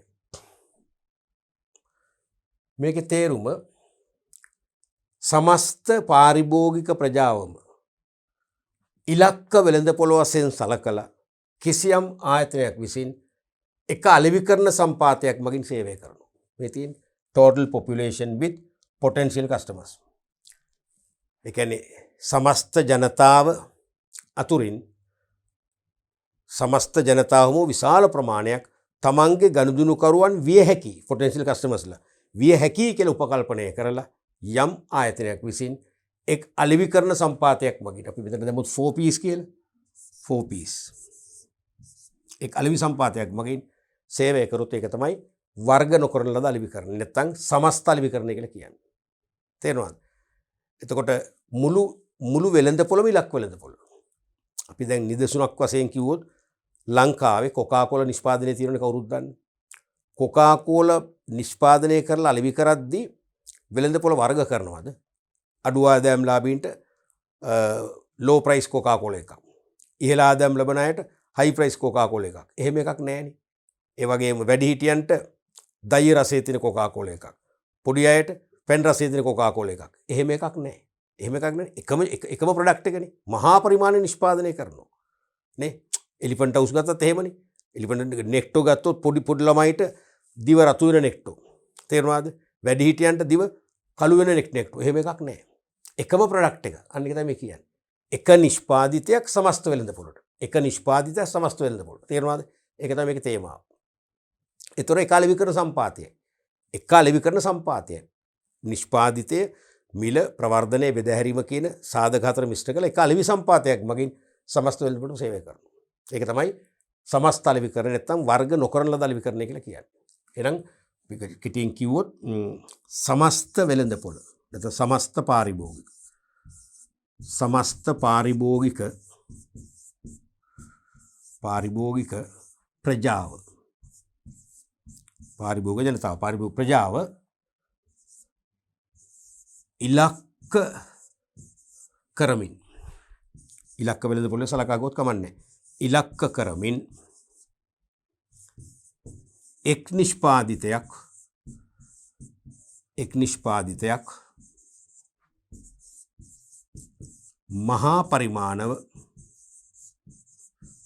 මහා පරිමාණව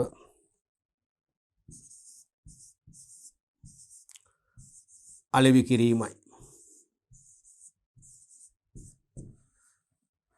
එක් නිෂ්පාදිතයක් මහා පරිමාණව අලෙවි කිරීම. හරිනේ.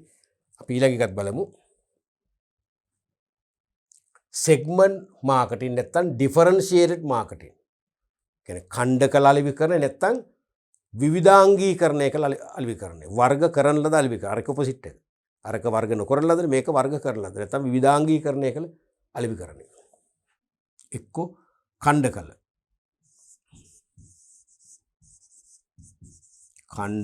අලෙවිකරණය නැත්නම් විවිධාංගීකරණය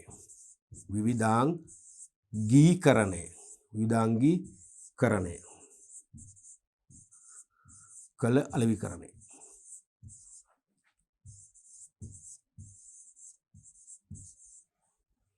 මේ කියන්නේ මොකද්ද?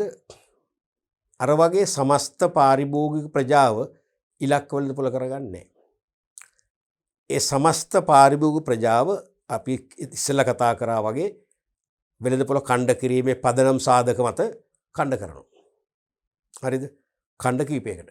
ඒ ඛණ්ඩ කීපේම ඉලක්ක වෙළඳපොළ වශයෙන් තෝරගන්න. අපි මේ වගේ සෙග්මන්ට් ABC ඛණ්ඩ ABC කියලා තුනක් ඛණ්ඩ කරා කියලා තුනටම සේවය කරනවා. හෝ එහෙම නැත්නම් අපි වෙළඳපොළ ඛණ්ඩ 5ක් කැඩුවා. 5ක් හඳුනාගත්තා. පහෙන් 2ක් අපි අයින් කරා. අපේ සම්පත් ධාරිතාව මත 5ටම සේවය කරන්න බෑ. අපි නිසා වඩාත්ම හොඳින් සේවය කළ හැකි ධනාත්මක ඛණ්ඩ තුන තෝරගෙන වඩා අඩුවෙන් වුමනාන් තෘප්තිමත් කරලා සාර්ථක වීමේ හැකියාව අඩු ඛණ්ඩ දෙක අයින් කරා. එහෙම හිතන්නකෝ. එහෙනම් කොහොම හරි වෙළඳපොළ ඛණ්ඩ දෙකක් හෝ වැඩි ගන්න තෝරගන්න. එකක් නෙවෙයි. අනිවාර්යෙන් අවම දෙකක්. තෝරගෙන ඒවට සේවය කරනවා වෙනස් වූ අලෙවි සම්පාත වගේ මේ තියෙන්නේ. 4 piece A, 4 piece B, 4 piece C ආදි වශයෙන්. තේරුණාද? අලෙවි කරන සම්පාත තුනක්. තුන් විදියක්. එහෙනම් අනිවාර්යයෙන්ම නිෂ්පාදිතත් තුනක්. මිලකිරීම තුනක්. බෙදහැරීමේ ක්‍රම තුනක්. ප්‍රවර්ධන උපාය මාර්ග වෙනස්. තේරුණාද? අන්න ඒ වගේ වෙළඳපොළ ඛණ්ඩ කීපයක් තෝරාගෙන ඉලක්ක වෙළඳපොළ වශයෙන් තෝරාගෙන ඒ ඛණ්ඩයන්ට අසමාන වූ අලෙවිකරණ සම්පාත මගින් සේවය කරොත් අපි ඒකට කියනවා විවිධාංගීකරණය කළ අලෙවිකරණය කියලා. එකම ව්‍යාපාරයම කරනවනේ. වෙළඳපොළ ඛණ්ඩ කීපයකට අසමාන වූ සම්පාත මගින් සේවය කරනවා. තේරුණාද? එහෙමනම් ලියන්න පුළුවන් වෙළඳපොළ ඛණ්ඩ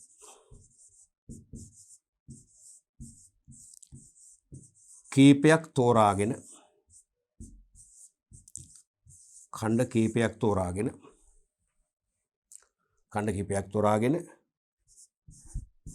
ඒ සියල්ලට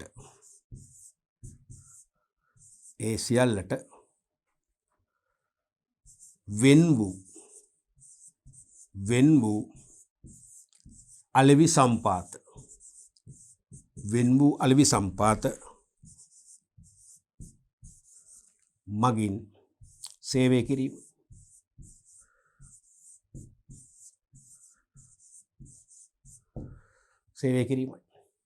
පැහැදිලි? ඒක තමයි විවිධාංගීකරණය කළ අලෙවිකරණය කියන්නේ. අපි ඊළඟට බලමු NICHE marketing, NICHE marketing, niche marketing. එහෙමද? නෑ, වැරදි. මේක ගොඩක් අය වර්ධන ප්‍රොනවුන්සියේෂන්. මේක බ්‍රිටිෂ් ප්‍රොනවුන්සියේෂන් ක්‍රමයට එන්න ඕනේ නීෂ් මාකටිං. මොකද්ද? Niche marketing. මේ කියන්නේ තරඟකාරී ව්‍යාපාරිකින් අත්හරින වෙළඳපොළ කොටස් වෙත භාණ්ඩ සේවල විකිරීම. නැත්නම් තරඟකරුවන් සේවය නොකරන වෙළඳපොළ කොටස් වෙත සේවය කිරීම. තමයි නීෂ් මාකටිං කියන්නේ. තරඟකරුවන්ගේ අවධානය නැත්නම් සේවය යොමු නොවූ වෙළඳපොළ කොටස් වෙත සේවය කිරීම. තරඟකරුවන්ගේ අවධානය යොමු නොවෙච්ච වෙළඳපොළ කොටස් වෙත සේවය කිරීම තමයි නීෂ් මාකටිං කියලා කියන්නේ. දැන් උදාහරණයක් වශයෙන් සමහර මහා පරිමාණ ව්‍යාපාරිකයින් ඇතැම් වෙළඳපොළ කොටස් මගහරිනවා.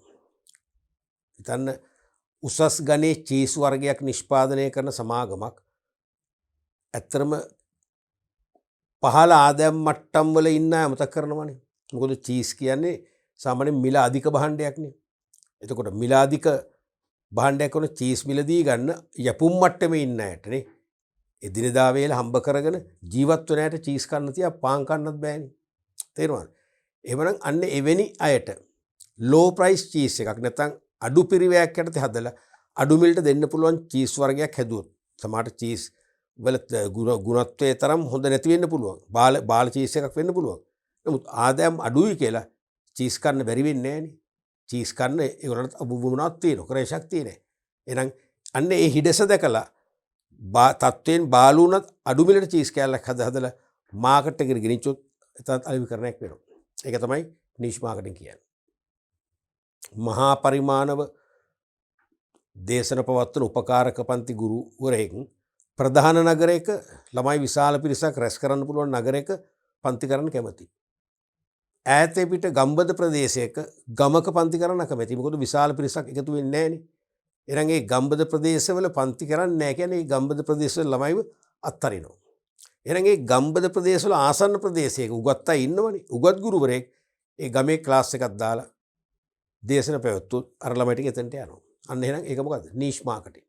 ඒ වගේ තරඟකාරී ව්‍යාපාරිකයන් කිව්වත් කමක් නැහැ. මහා පරිමාණ ව්‍යාපාරිකයන් කිව්වොත් තවත් හොඳයි. මහා පරිමාණ ව්‍යාපාරිකයන් අත්හරින සේවය නොකරන වෙළඳපොළ කොටස් වෙත සේවය කිරීම තමයි නීෂ් මාකටිං කියලා කියන්නේ. ඊළඟට අපි ඒකට කිව්වොත් සිංහල තේරුම අත්හල. අත්හල වෙළඳ පොළ.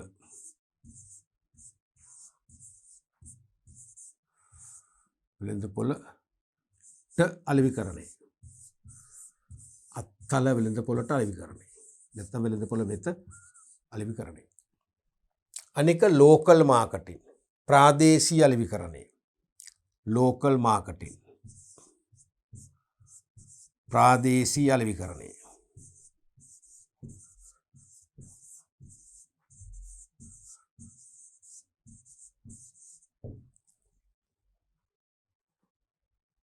ප්‍රාදේශීය වශයෙන් පාරිභෝගික අවශ්‍යතා සලකා බලා අලෙවිකරණ කටයුතු දියත් කිරීමයි. ප්‍රාදේශීය වශයෙන් පාරිභෝගික අවශ්‍යතා සලකා බලා අලෙවිකරණ කටයුතු දියත් කිරීම. දැන් ප්‍රාදේශීය වශයෙන් පුද්ගලයින්ගේ වුවමනාවන් අසමානයිනේ. එක එක ප්‍රදේශවල ජීවත් වන පුද්ගලයන්ගේ අසමාන වූ වුවමනාවන් හඳුනාගෙන ඒ වුවමනාවන් සැලකිල්ලට අරගෙන ඒ වුවමනාවන් තෘප්තිමත් කළ හැකි ආකාරයෙන් එකම භාණ්ඩය විවිධ ස්වරූපයන්ගෙන් නිෂ්පාදනය කරලා අලෙවි කරොත් ඒක තමයි ප්‍රාදේශීය අලෙවිකරණය කියන්නේ. දැන් සමහර විට අපි කමීසයක් ගත්තොත් සමහර අය කළු පාට කමීසට කැමති නෑ. ඒක කළු පාටයි, ඒක අසුබයි, ඒක මූසලයි, ඒක ඇඳන් ගමනක් ගියොත් ගමන සාර්ථක වෙන්නේ. කළු පාට කමීසයක් ඇඳන් විභාගයට ගියොත් විභාගෙ ෆේල් වෙනවා. එහෙම තියෙනවනේ අර්ථයක් නැති පුහු මානසික තත්ත්වයන් කැමති නෑ. සමහර අය කළු පාට කැමති. ඇත්තටම කළු පාට කමීස ලස්සනයි. සුදු අයට විශේෂම ලස්සනයි. ඒගොල්ලෝ කැමතිනේ. ඒ වගේම කළු අයටත් මොකද වෙන්නේ? කළු පාට කමීසේ ලස්සනයි. කළු කුමාරයා වගේ ඉන්න පුළුවන්. නමුත් සමහර අය කහ පාට ඇඳුම් වලට කැමති නෑ. සමහර අය කහ පාට ඇඳුම් වලට කැමති. මෙන්න මේ වගේ දැන් ඔය කළු පාට, කහ පාට, කොළ පාට, නිල් පාට කියලා ඇඳුම් විලාසිතා එන්නේ මොකද? අන්න ප්‍රාදේශීය අවශ්‍යතාවු තමයි. තේරෙනවද? දැන් කොකා කොලා බෝතල එහෙම එකක් නෑනේ. හැමෝටම එකයි. ඇඳුම් පැළඳුම් වල තියෙන වෙනස්කම. ඒ ප්‍රාදේශීය අවශ්‍යතාව සලකලා හදන්න. ඒක තමයි ප්‍රාදේශීය අලෙවිකරණය කියන්නේ. අනිත් එක තමයි ඉන්ඩිවිඩුවල් මාකටිං. ඒක තනි අලෙවිකරණය කියලා කියන්නේ ගනුදෙනු කරු අලෙවිකරණය. ගනුදෙනු කරු අලෙවිකරණය.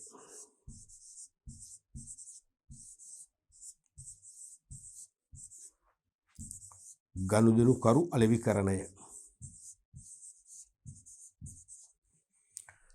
එක් ගනුදෙනුකරුවන්ගේ විශේෂිත වුවමනා පදනම්ව එකී වුවමනා තෘප්තිමත් කළ හැකි වන පරිදි භාණ්ඩා සේවා සැපයීමයි. මේකෙදි කස්ටමර් කන්සෙප්ට් එක මෙතන යනවා. කස්ටමර් කන්සෙප්ට් එක.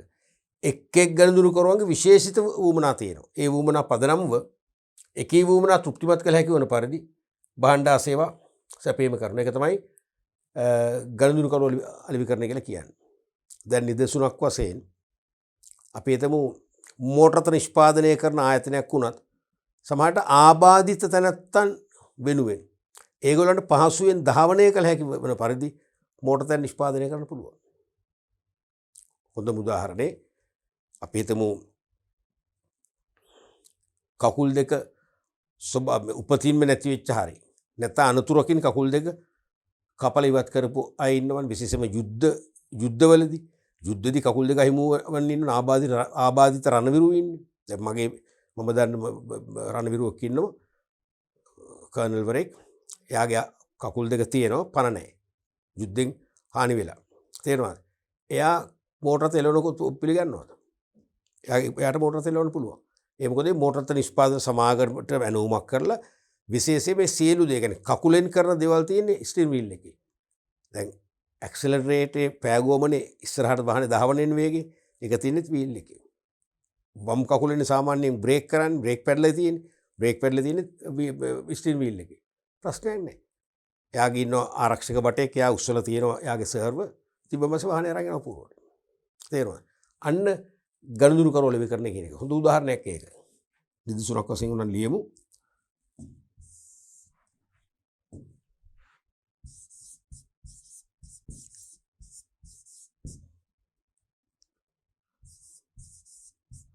මෝටර් රථ නිපදවන සමාගමක්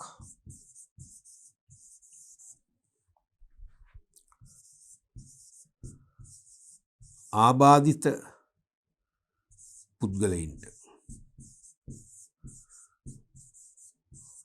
පුද්ගලයින්ටද ධාවනය කළ හැකි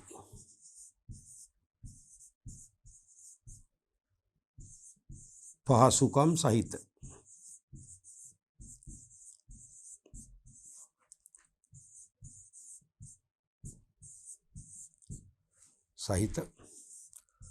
මෝටර් රථ නිපදවීම. පැහැදිලිනේ? ඔය වගේ ප්‍රභේද කීපයක්ම තියෙනවා. අපි ඊළඟට බලමු අභ්‍යාසයක් දෙකක් කරන්න. පළවෙනි අභ්‍යාසය කමල් විමල් හා සපුමල් ගෘහ භාණ්ඩ නිෂ්පාදනයේදී සිටින ව්‍යාපාරිකයන් තිදෙනෙක්. හරිනේ? තුන්දෙනාම ගෘහ භාණ්ඩ නිෂ්පාදකයෝ. කමල් විමල් සපුමල්. කමල් සෑම විටම ගෘහ භාණ්ඩ ඔහුගේ කැමැත්ත අනුව සැලසුම් කර නිපදවා ප්‍රචාරණය මගින් ඒවා අලෙවි කර ගැනීමට ප්‍රයත්න දරනවා. කමල් සෑම විටම ගෘහ භාණ්ඩ ඔහුගේ කැමැත්ත අනුව තමයි හදන්නේ. කැමැත්ත අනුව සැලසුම් කරලා නිපදවලා ප්‍රචාරණය මගින් ඒවා අලෙවි කරගන්න ප්‍රයත්න දරනවා. කියන්නේ එයාගේ මූලික අලෙවි කරන උපාය මාර්ගය ප්‍රචාරණය. ප්‍රචාරණය මගින් තමයි විකුණන්න උත්සාහ කරන්නේ. විමල් සිය ගෘහ භාණ්ඩ නිපදවන්නේ ඔහු යටතේ සේවය කරන වඩු කාර්මිකයාගේ සැලසුම් මත උසස් තත්ත්වයේ දැව වර්ග හා ද්‍රව්‍ය යොදා ගනිමින්. එයා ටිකක් හොඳ කෙනෙක්. ඒ කියන්නේ එයා තනිමතට වැඩ කරන්නේ. එයාගේ යටතේ ඉන්න හොඳ වඩු කාර්මිකයෙක්. ඒ වඩු කාර්මිකයාගේ සැලසුම් මත උසස් තත්ත්වයේ දැව වර්ග ද්‍රව්‍යත් භාවිතා කරලා තමයි එයා ගෘහ භාණ්ඩ හදන්නේ. එහෙනම් එයාගේ ඒ කියන්නේ ප්‍රොඩක්ට් එකේ ගුණත්වයේ ක්වොලිටි එක ඉහළයි. එසේම ඒවට සාධාරණ මිලකුත් නියම කරනවා එයා. සපුමල් ගෘහ භාණ්ඩ නිෂ්පාදනය කරනුවේ පාරිභෝගික අවශ්‍යතා වුවමනා හා පාරිභෝගිකයන්ගේ ක්‍රය ශක්තිය යන කරුණු අධ්‍යයනයකින් අනතුරුවයි. ඉහත සඳහන් පුද්ගලයන් තිදෙනා අනුගමනය කරනු ලබන අලෙවි කරන සංකල්ප කවරේදයි නිදසුන් සහිතව වෙන් වශයෙන් පැහැදිලි කරන්න. ඉහත සඳහන් පුද්ගලයන් තිදෙනා අනුගමනය කරනු ලබන අලෙවි කරන සංකල්ප අහනවා නිදසුන් සහිතව වෙන් පැහැදිලි කරන්න. කියන්නේ මෙතන වෙනම උදාහරණයක් නැහැ. උදාහරණ කියන්නේ මේකෙන් තමයි ගන්න තියෙන්නේ. මේකෙන් අරගෙන පැහැදිලි කරාම උදාහරණේ පැහැදිලි කිරීම දෙකම මිශ්‍ර වෙලා එනවා. තේරෙනවද? අපි ගත්තොත් මුලින්ම කමල්. බලන්න. කමල් සෑම විටම ගෘහ භාණ්ඩ ඔහුගේ කැමැත්ත අනුව සැලසුම් කර නිපදවා ප්‍රචාරණය මගින් ඒවා අලෙවි කරගන්න ප්‍රයත්න දරනවා. එහෙනම් එයා ප්‍රචාරණයට නැඹුරු කෙනෙක්. තේරෙනවද? එහෙනම් එයා බලන්නේ කොහොම හරි ප්‍රචාරණය කළා. භාණ්ඩේ නිෂ්පාදනයේ ක්වොලිටි එක ගැන එයා හිතන්නේ නැහැ තරම්. මිල ගැන හිතන්නේ නැහැ. එයාට ඕන විදිහට හදනවා. සැලසුම් කරලා හදනවා. ප්‍රචාරණයෙන් කොහොම හරි විකුණ ගන්න බලනවා. කියන්නේ මොකද්ද? විකුණුම් සංකල්පය අනුගමනය කරන්න. සෙලින් කන්සෙප්ට් එකනේ. විකුණුම් සංකල්පනේ මොකද ප්‍රවර්ධනය නේද? ප්‍රචාරණය තුලින් විකුණු වැඩි කරගන්න තමයි උත්සාහ කරන්නේ. ඒක තමයි නිදසුනයි පැහැදිලි කිරීම. එහෙනම් පළවෙනි එකට ලියන්න පුළුවන්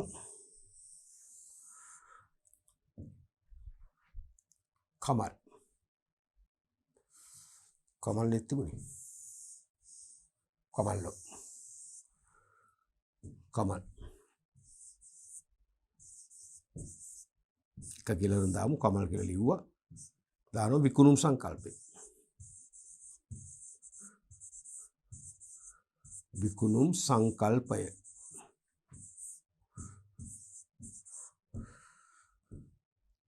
ඇයි එහෙම කියන්නේ? ප්‍රචාරණය මගින් විකුණුම් වැඩි කරගන්න යා උත්සාහ කරන නිසා නේ. ප්‍රචාරණය මගින් අලෙවිය වැඩි කර ගැනීමට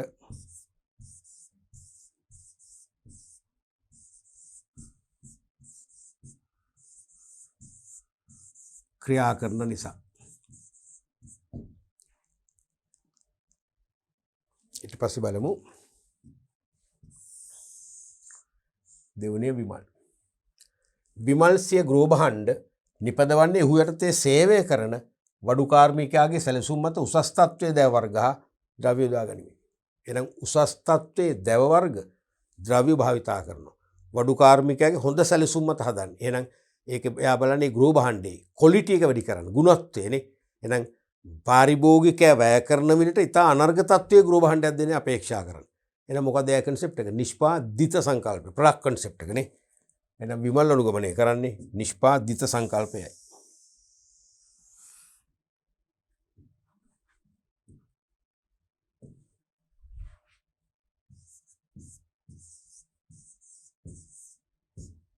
විමල් නිෂ්පාදිත සංකල්පය.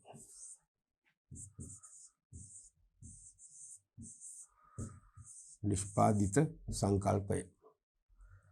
එතකොට අපි හේතු කියන්න පුළුවන් උදාහරණය තුලින් උසස් තත්වයේ දැව හා ද්‍රව්‍ය භාවිතා කර තත්වෙන් උසස් ලෙස නිපදවන නිසා තමයි අපි නිෂ්පාදිත සංකල්පය මත යැපෙනවා කියලා කියන්නේ. ඊළඟට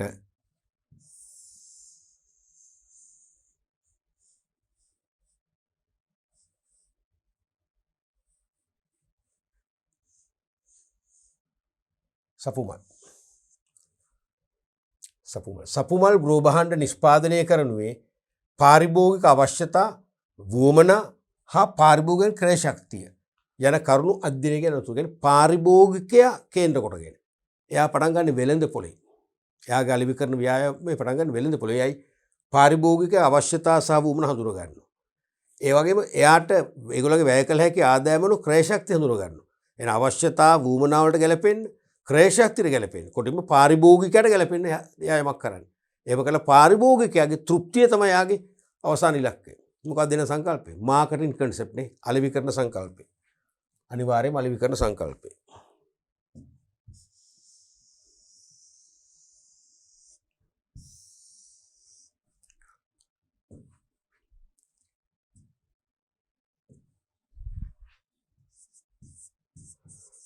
සපුමල් අලෙවි කරන සංකල්පය.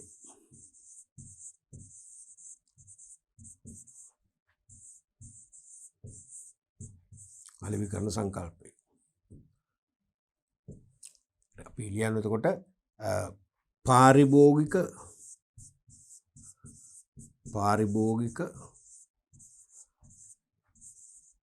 අවශ්‍යතා හඳුනාගෙන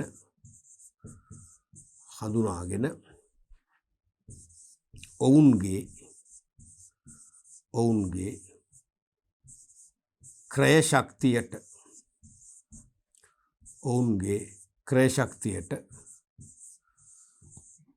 ගැලපෙන ලෙස නිපදවන නිසා. පැහැදිලිද? ඔය වගේ කාරණා තුන ලිව්වනම් තුනට ලකුණු 3ක් ලබා ගන්න පුළුවන්.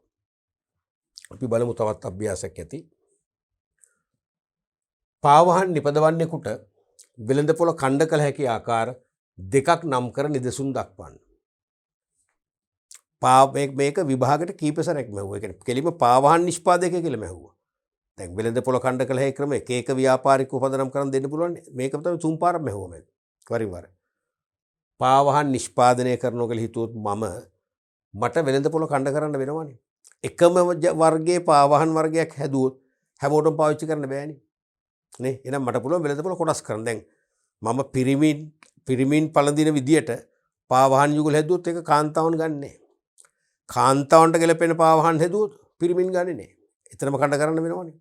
නේ? ඊළඟ කුඩා ළමුන්ට ගැලපෙන පාවහන් හදලා කියනවා වැඩිහිටියන්ටත් ඒක අරගෙන දාන්න කියලා. කොහොමද දාන්නේ? එහෙම දාන්න බෑනේ. වැඩිහිටියන්ගේ පාවහන් කුඩා ළමුන්ට දාන්න කියනවා.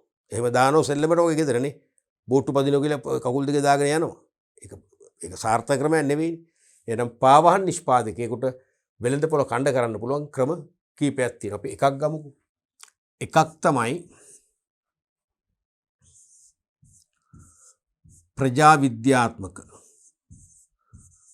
ප්‍රජාවිද්‍යාත්මක ඛණ්ඩනය. එක ක්‍රමයක්. ප්‍රජාවිද්‍යාත්මක ඛණ්ඩනය. ඒ කියන්නේ මානව වර්ගයට අයිති ගති ලක්ෂණ පදනම් කරන්න. අපි ගමු එකක් තමයි ස්ත්‍රී පුරුෂ භාවය. ලිංග ભેදය අනුව. ලිංග ભેදය මත. ඒ වගේ බෙදන්න පුළුවන්. කාන්තා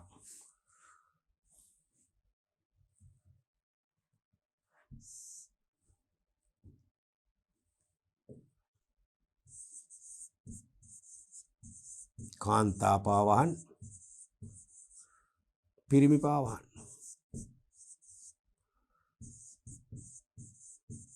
ගොඩක් වෙලාට වෙළඳපොළ කණ්ඩ කරන්න ඕමනේ නේ. තව එකක් ගන්න පුළුවන් අපිට. රූප ලක්ෂණ දෙක වශයෙන්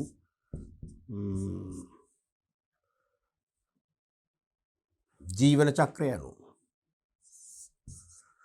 ජීවන චක්‍රය මත බෙදන්න පුළුවන් කොටස් තුනකට ඕන.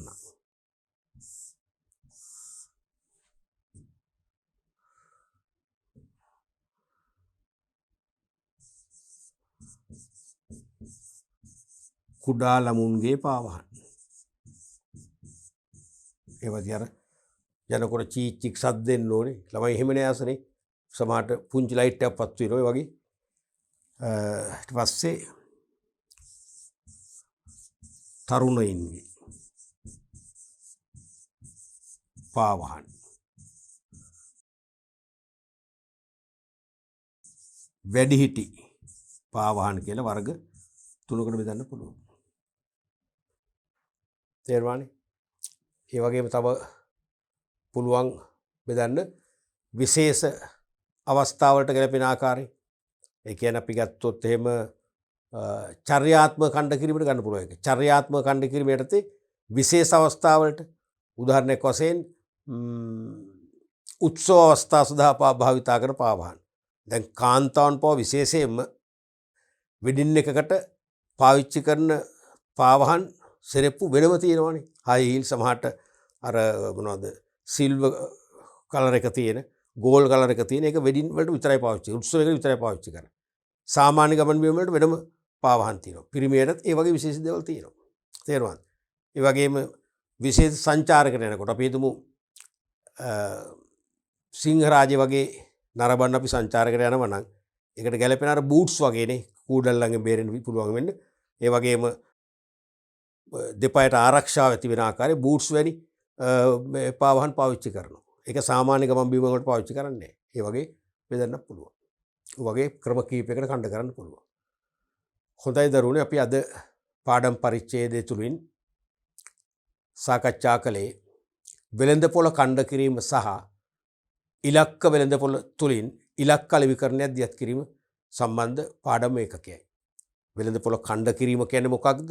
කණ්ඩ කළ වෙළඳපොළ කොටස් අතුරින් අපේ සම්පත් හැකියාව මත තරංකරුවන් සාපේක්ෂව ඊටාම හොඳින් සේවය කර වඩා ප්‍රතිඵල ගන්න පුළුවන්, ප්‍රතිලාභ උපයන්න පුළුවන් වෙළඳපොළ කණ්ඩයක් හරි කණ්ඩ කීපයක් හරි සේවය කරන් තෝරගත්තොත් ඒක ඉලක්ක වෙළඳපොළක් කිව්වා. එසේ ඉලක්ක වෙළඳපොළක් තෝරාගෙන ඒ ඉලක්ක වෙළඳපොළට භාණ්ඩ ආසය වලිවි කිරීම තමයි අපි කියු ඉලක්ක අලෙවිකරණය කියලා. ඒතර වෙළඳපොළ කණ්ඩ තුලින් ඉලක්ක වෙළඳපොළට අපි ගියා. ඉලක්ක වෙළඳපොළ තුලින් අපි වෙළඳපොළ පිහිටුවීම නැත්නම් වෙළඳපොළ ස්ථාපිත කිරීම කියන සංකල්පයටත් ගියා. මතකනේ? Market positioning. ඒ කියන්නේ මොකද්ද? වෙළඳපොලේ පාරිභෝගිකයන් තුළ කිසියම් අලෙවිකරුවෙකුගේ භාණ්ඩයක් හෝ සේවාවක් පිළිබඳව කැමැත්තක් ඇති කිරීම. නැත්නම් මනස තුළ ඉඩක් ඇති කිරීම. නැත්නම් භාණ්ඩයක් පිළිබඳව පාරිභෝගික මනසේ යහපත් ආකල්පයක් ඇති කිරීම. අපි කොයි ක්‍රම කීපයකින් කරන්න පුළුවන් කියලා ඒක මෙතෙක් විභාගයට අහලම නැහැ. අහන්න පුළුවන් ආසන්නම් ප්‍රශ්නයක් කියලා මම තදින් අවධාරණය කළා. ඒ තමයි පාරිභෝගික අපේක්ෂා කරන ප්‍රයෝජන නැත්නම් ගුණාංග භාණ්ඩ ඇතුළත් කරනවා. ඇතුළත් කළවහම පාරිභෝගිකව අනිවාර්යයෙන් මිලදී ගන්නවා. මිලදී ගන්න මුලින්ම කැමැත්තක් ඇති කරගන්නවා. කැමැත්තේ ප්‍රතිඵලය ඒගොල්ලන්ට ක්‍රය ශක්තිය ඇති වුවහම මොකද වෙන්නේ? මිලදී ගන්නවා. මුලින්ම කැමැත්ත ඇති කරන්න එපා. එහෙනම් වෙළඳාමට පූර්ව අවස්ථාව තමයි අපි මේ වෙළඳපොළ ස්ථාපිත කිරීම කියන්නේ. පිටුවීම කියලා කියන්නේ. දෙවෙනි එක තමයි තරඟකරුවන් එක්ක සසදද්දී ඊට වඩා උසස් ගණයේ සේවාවන් ලබා දෙනවා භාණ්ඩ සමග. ඒ සේවාවන් ලබා දෙන නිසා ඒ සේවාවන් තරඟකරුවන්ට වඩා හොඳින් සපයන නිසාම ඒ භාණ්ඩය පිළිබඳ අපේ කැමැත්තක් ඇති වෙන මනස තුල. අන්න දෙවන ක්‍රමේ වෙළඳපොළ පිහිටුවීම. තුන්වන ක්‍රමය තමයි ප්‍රවර්ධනය. හැකිපමණ ප්‍රචාරණය ඇතුළු පාරිභෝගිකයින් පෙළඹවීමේ උපාය මාර්ග දියත් කරනවා. විශේෂයෙන්ම ප්‍රචාරණය. ප්‍රචාරණයේ ප්‍රමුඛ පාරිභෝගිකයින් පෙළඹවීමේ උපාය මාර්ග. පෙළඹවීමේ උපාය මාර්ග දියත් කරන මොකද වෙන්නේ? අපේ මනස තුල ඔටෝමැටිකලි ස්වයංක්‍රීයව ඒ භාණ්ඩය පිළිබඳ කැමැත්තක් ඇති වෙනවා. මතකයක් රැඳෙනවා. ඔන්න ඔය ක්‍රම තුනෙන්ම වෙළඳපොළ ස්ථාපිත කිරීම ගැන කිව්වා. අපි ඊළඟ පාඩම් පරිච්ඡේදයෙන් ඉලක්ක වෙළඳපොළට පස්සේ වැදගත් මේකකයක් අපිට සාකච්ඡා කරන්න තියෙනවා. අලෙවිකරණයේ විෂයපතේ හදවත බඳු පාඩම් මේකකේ අලෙවිකරණ මිශ්‍රණය ගැන. අපි ඒ ගැන ඊළඟ පාඩම් වලින් සාකච්ඡා කරන්න බලමු.